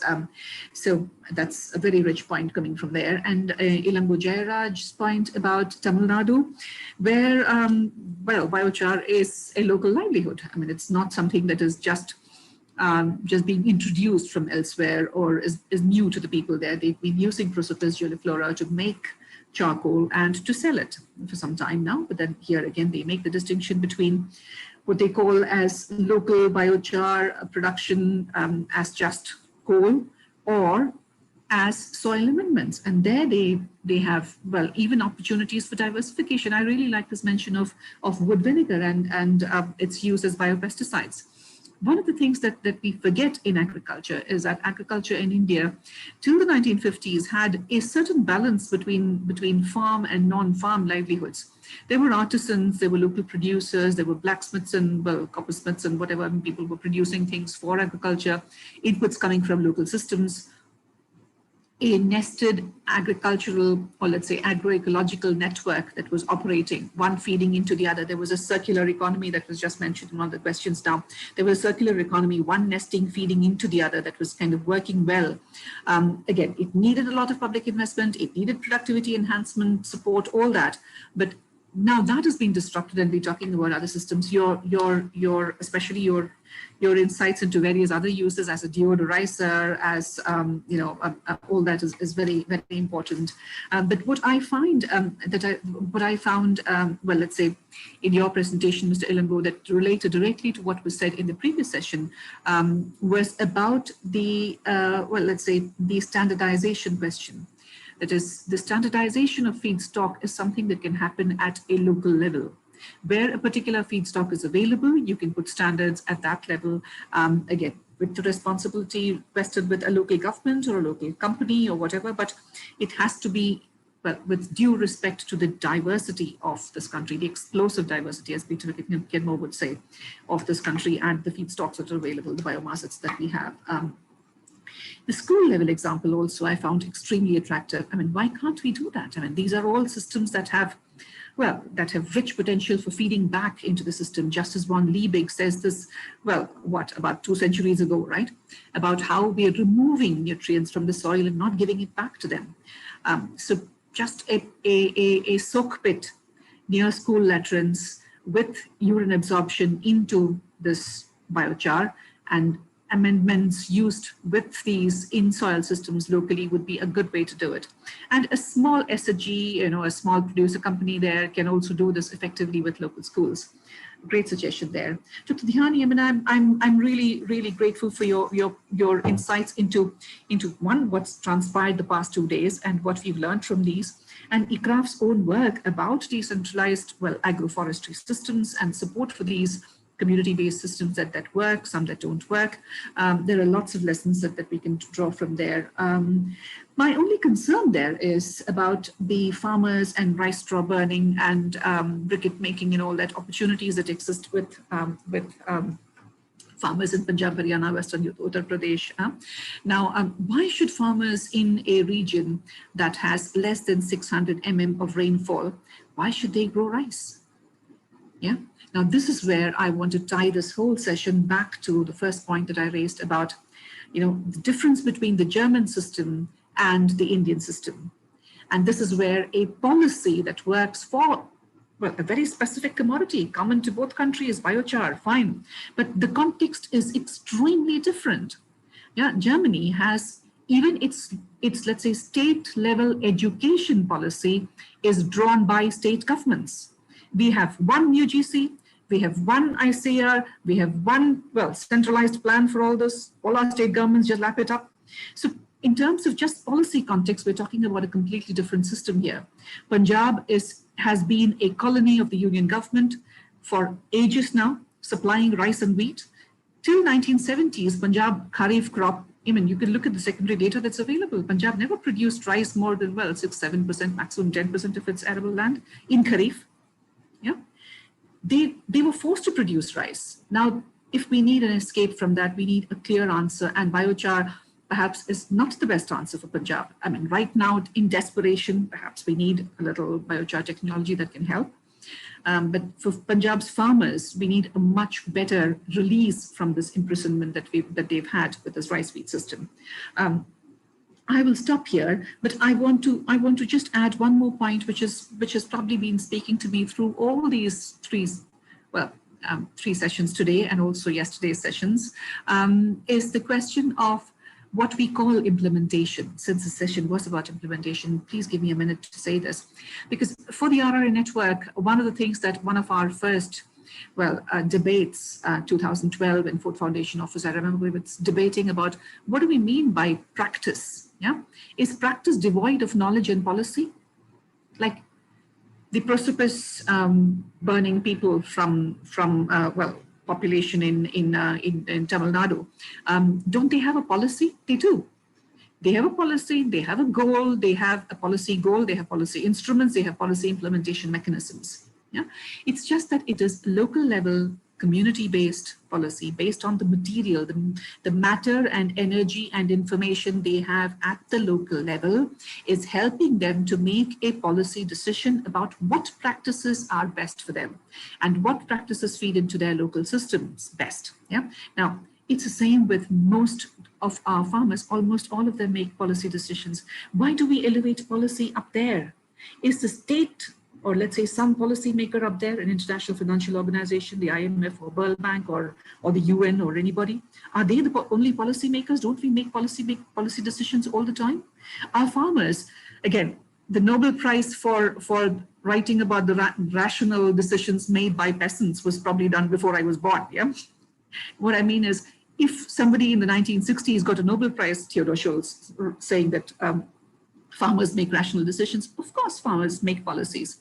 Now for us, for the RRA network, it was a very, very important debate to come to this conclusion that where we want to go, where the network wants to go as a group of teachers, I'm a teacher, of practitioners, people out in the field who cultivate, again, in highly variable and diverse rainfed systems. So where do we want to go as NGOs, as scientists from CREDA, and lots of people work with us, really good scientists from Indian Institute of Soil Science. We have good collaborations with them. They teach us a lot. Where do we want to go as a network? For us, the decision was that where we want to go is, well, nested agroecological continuums where knowledge, policy, practice continuums are flowing together. That there is no alien up who gives us policies. There is no alien up there who's giving us knowledge. That we have to learn, and we have to learn together with the scientists in the Research Institute, with policymakers, with NABARD, with different organizations. They're all our partners, and we have to learn with them. And learning with and from them, knowledge, policy, practice continuums is where we are now. And for me, this implementation session has been a big learning opportunity, because we've also seen how, well, when practice is imbued with knowledge and policy, farmers who do prosopis, charcoal, who work with BIOFs, different systems, local systems that produce biochar, we are actually learning with them, or the German group, I mean, the German Biochar Association, and how they help different kinds of, well, different scales, different kinds of biomass, and so on. It's actually a continuum of knowledge, policy, and practice. I'll stop here, and I hope we will actually strengthen agroecological nested, well, circular economies using biochar for living soils. I'll stop here. Thank you very much indeed. It's been a pleasure to learn from all of you. Thank you, Dr. Rajeshwari and the experts in the panel. I think it has been a very, very productive discussion. And I think in the entire 2 days have been really productive. At least that's what I have a strong feeling, and I hope everyone who has joined share this same feeling. We have almost come to an end. Like any other good sort of processes, like any other good event, it has to come to an end.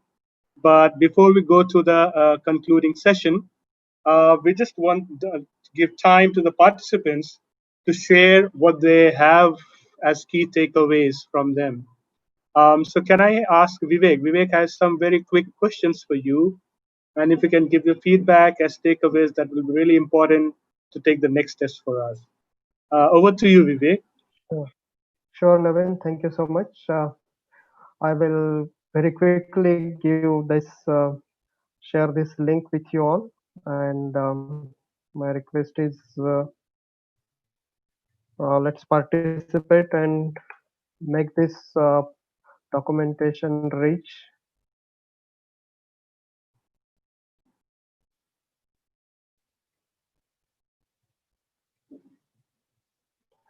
Do you start seeing the questions?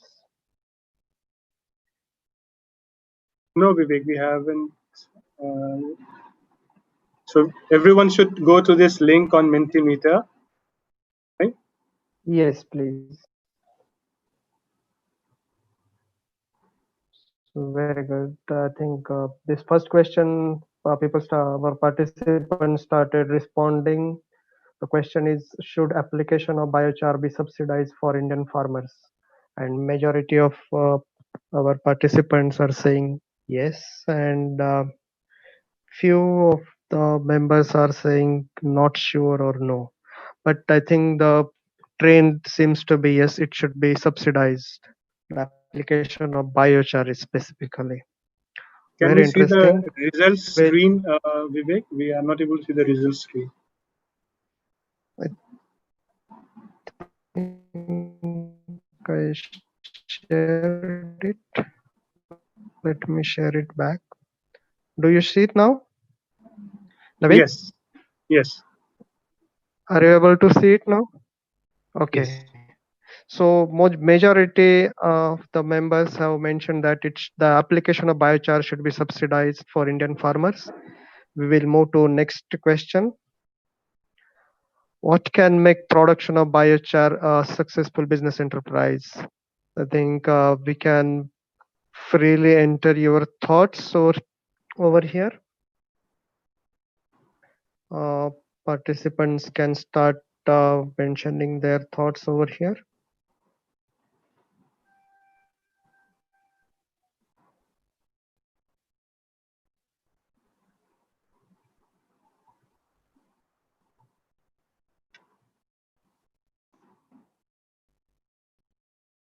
I hope everybody is able to see the question. Yes, community level, multiple product lines, localized feedback, decentralized process, funds. Fantastic. Request few more training. Training is also coming up quite prominently. Local resource feedstock. Farmers group, that's I think from FPO perspective, market, community level marketing, local production, funds, know-how, that is more on a knowledge basis. Training is coming out prominently. That is very good takeaway for all of us. Innovations, superb. That's interesting. Know-how and training, that's a capacity building of the community is coming out prominently. It's not only community, it might be with the of the agencies also. So we can dive deep on that particular thing. Ownership with farmers, yes, fantastic. Government subsidies, local level production, cool. I think local feedstock, local production lines that has come up, and we will rephrase the contents and we'll make the work loud again. Thank you so much. This is helping us a lot. We will give 3-4 seconds more for individuals to share their thoughts. Otherwise, we will move to next point. I think almost 25 people have responded to this question. We move to next question. What are the challenges for success of biochar? That was very interesting, and I think most of the panelists and lead presenter have tried to explain it during their discussions. However, we would like our participants also to put their thoughts about the challenges, success of biochar in India. It's fantastic. People started entering incentive models for biochar production and application. Unreliable demands, certainly. No government support. Very nice. I think that is those are the very important. That's it. No government support in terms of policy and finances. I think that can be digged further. Fantastic. Demystification and mystification. These are the mystification is a challenge. Yeah, knowledge gap, then incentivizing farmers, lack of comprehensive policy.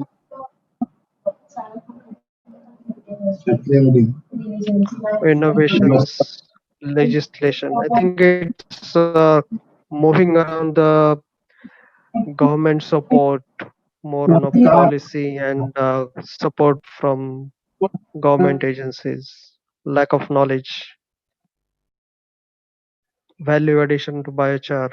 Fantastic. I think lack of awareness and lack of standardized production and application methods. Very well. Thank you so much. We will wait for another 3-4 seconds if anyone wants to add something more. Availability of feedstock, I think that is very important. Knowledge about application for crops. Fantastic. Thank you so much for sharing your thoughts. Lack of awareness, non-availability of low-cost clean technology, lack of guided research, needs coordinated approach. I think this is where our Biochar Forum would play a very important role. Thank you so much for sharing your thought. This frontline demonstration with some farmer need to be conducted, then it will adopt by seeing the results. Absolutely, that's the very interesting thought. Thank you so much for sharing. We will give another 2-3 seconds in case anyone wants to share their thoughts. Otherwise, we will move to next question.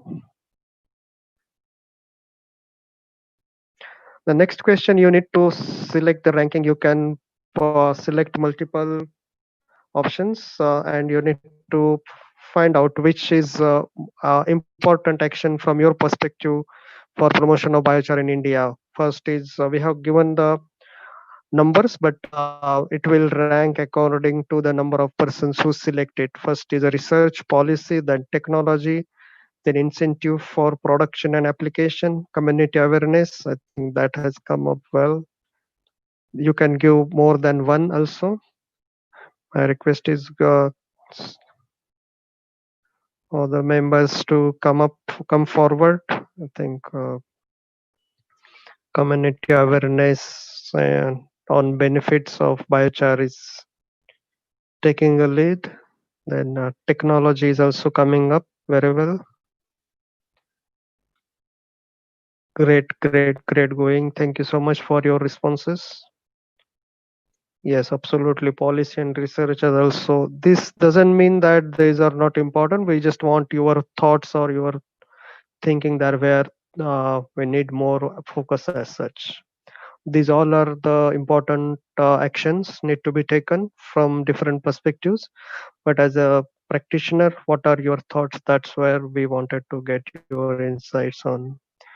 So it was very interesting and interesting to know that community awareness on benefits of biochar and technology and incentives have taken up at a prominent lead for biochar in India. And I think that forum will focus on these actions in future. We will move to next question. Did your perception about biochar change? This is very simple, but still it is very important for all of us to know whether it really helped individuals who have participated in these particular discussions. I think all have said yes. One member has said no. The perception is still not yet changed for few of our members. Yes, most of the members are given the response that yes, their perception have changed. But whoever has seen that, we will share the documentation, and if they have any specific questions also in future, those can be resolved through this forum, as well as whatever the support is required will be provided from the forum. I think that Navin will share once this presentation gets over. So thank you so much for responding, and we get a trend that yes, the perception in this particular discussion have helped them to change their perception about biochar. We will move to next question. Would you like to be part of the biochar network in India? I think this question was asked by Sri Rajivji Ahel during his keynote closing, and I think most of you have been mentioning that yes, you would like to be part, and that is being depicting over here through your responses. Thank you so much for your response, and this will help us also to document it further for our proceedings. Thank you so much. I think most of you have said that yes, you would like to be part of the biochar network in India, which is one of our agenda also. Thank you so much. We'll give 2 more seconds, so we'll move to next point. Yes, which session you like the most? That's very interesting, and we would love to hear from you. That's the inaugural session, science around biochar, technology and business model, promotion and implementation. Superb. I think all are getting equal weightage, and it's very encouraging for us that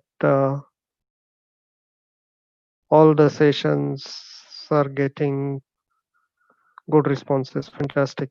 Thank you so much. This was very interesting to know that the session and the topics what are being chosen by our organizing team members, those are quite relevant and were very appealing for individuals who have participated into this. I think thank you so much for that. We'll move to the next point. Oh, this is one of the important thing which we would like to know, that what are your key takeaways from this workshop. Just write freely whatever your thoughts are, and this is the last question for you. Your thoughts will be very useful for us, as in every lead presenter as well as the chairperson have mentioned during their sessions, individual sessions. However, from participants also would like to hear more. Fantastic. I think this is very focused on local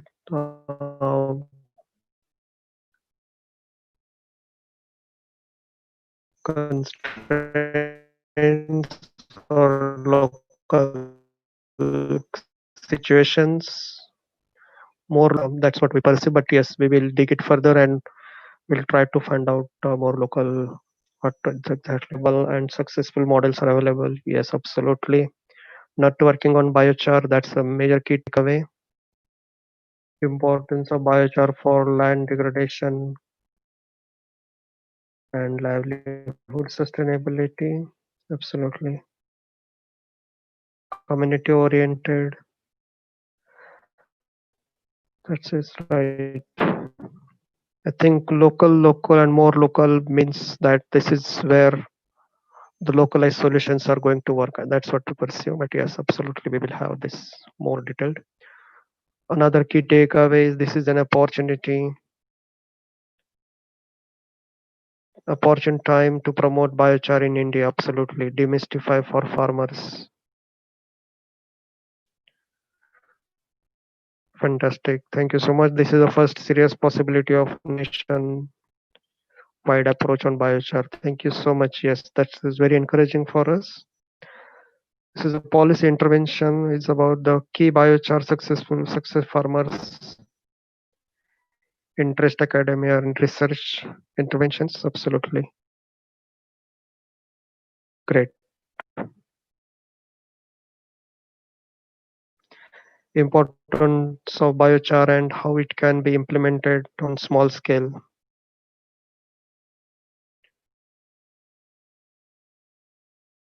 Biochar production and application in India. And how it can be promoted, knowledge from national and international researchers. Yes, absolutely. Those are the major key takeaways. As well as Navin have mentioned earlier, that you will receive the details of this workshop through email, and he will announce that when it can be shared with you all. I think we'll give 3-4 more seconds, and then we will stop here. As a policy intervention and on key is a key for biochar success. That's the key takeaway. Absolutely, that's the support we all need from government and ministries on this policy and research interventions. Absolutely. So Vivek, this is the last question we have, right? Thank you so much. I'm also looking at yes, the time. Absolutely. We are anyways overshot the time, so maybe we can go to the next session very quickly. I'm finished. Okay. Yes. Thanks a lot, Vivek, and thanks for everyone for sharing your thoughts. Before we formally close this 2 days webinar on biochar, I would really invite Dr. Sabyasachi Das from RRA Network and Mr. Rajiv Ahel to try and wrap up the interesting discussions we had in these last 2 days. So over to you, Dr. Sabyasachi and Rajiv. Yeah. So can I go first, or yes, Rajiv wants to? Okay. Okay. So this is basically the 2 days was fascinating and really a very rich understanding came up during these 2 days. In the inaugural session, I started with the policy, science, and practice interface. Then at the end of today, I realized that it is not triad, it is probably the 4 pillar, the policy, science, practice, and also the business. So I think all 4 needs to be looked into very closely.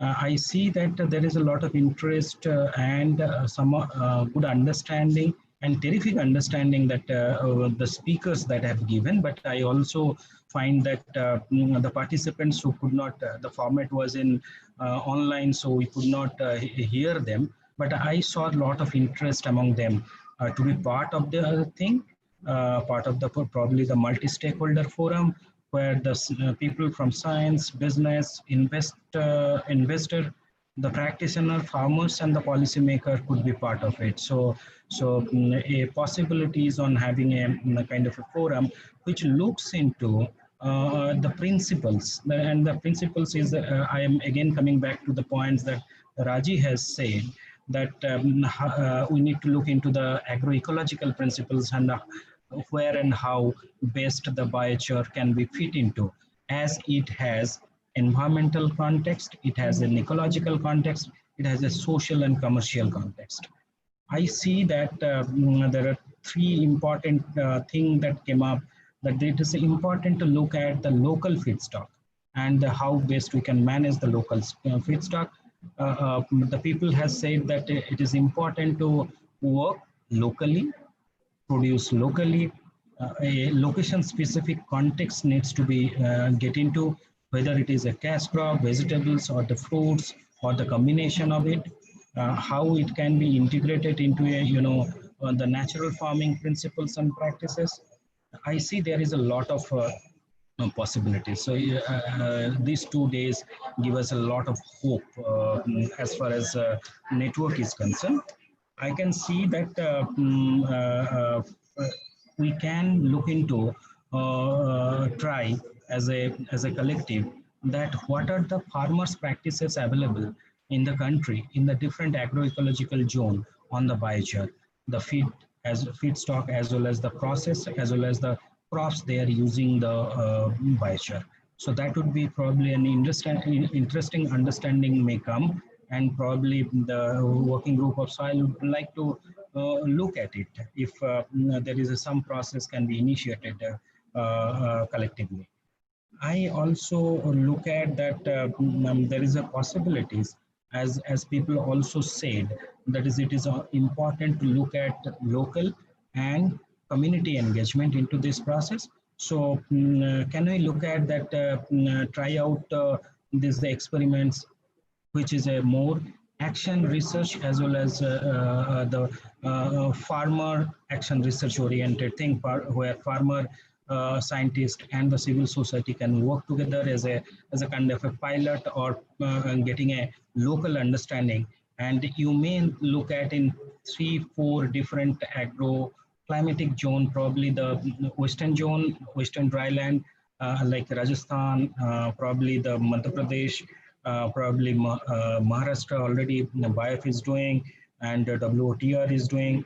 Then we can look into some of the Deccan areas, Karnataka, AP, Telangana. Then we may probably look into some of the eastern states where there is a cropping system is different, and then probably the weather, climate, and rainfall are much more than the dryland areas.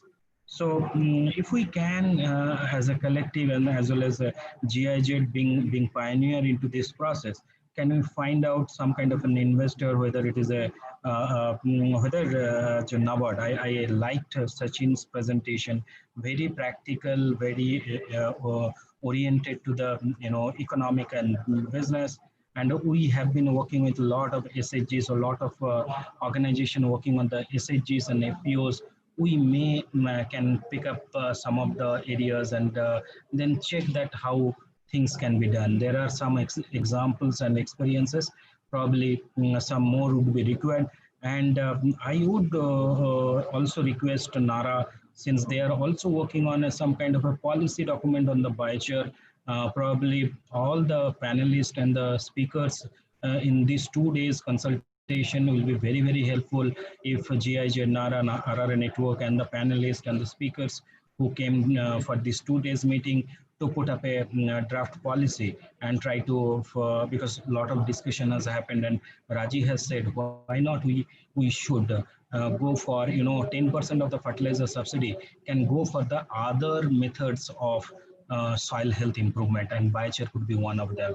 So and then the people from the business, they have said that there are certain rules and regulation needs to be mainstream and fine-tuned, and therefore I see that there is a lot of work coming up, and Naveen and GIZ, and we will be stakeholder.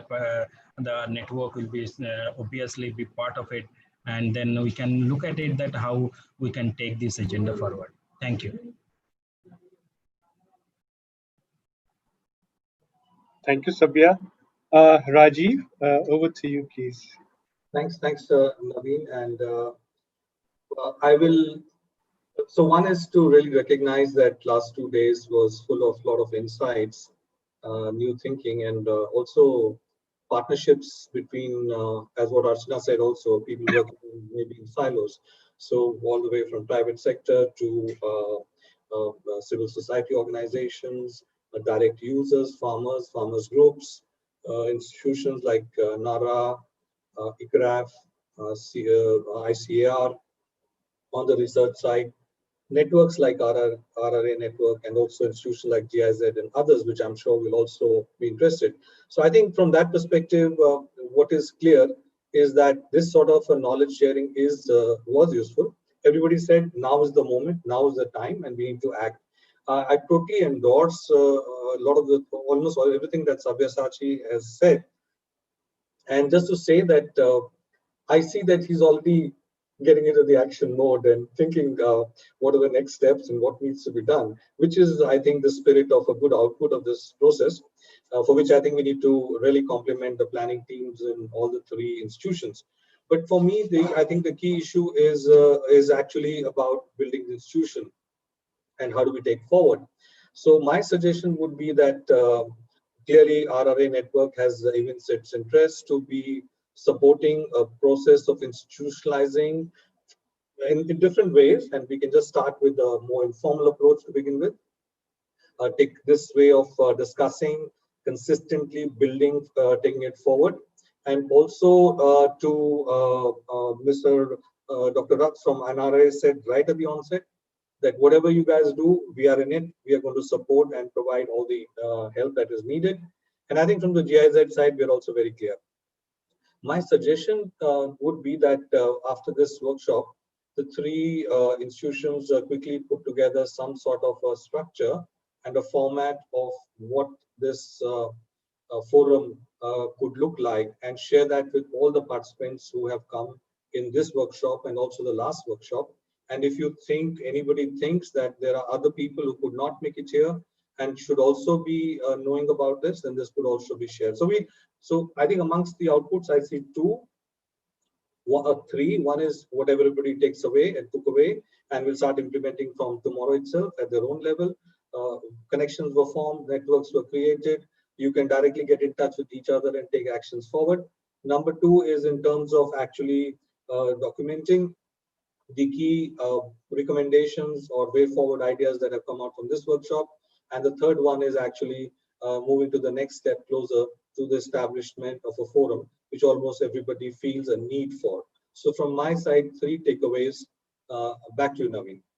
Thank you for arranging all of this and making it really rich. To all the participants who stayed on even till 6 o'clock. Yeah. Thanks, Rajiv, and thanks, Sabya, for this concluding remarks. And of course, we will take away, we will sort of take the next steps based on whatever we have concluded through this 2 days.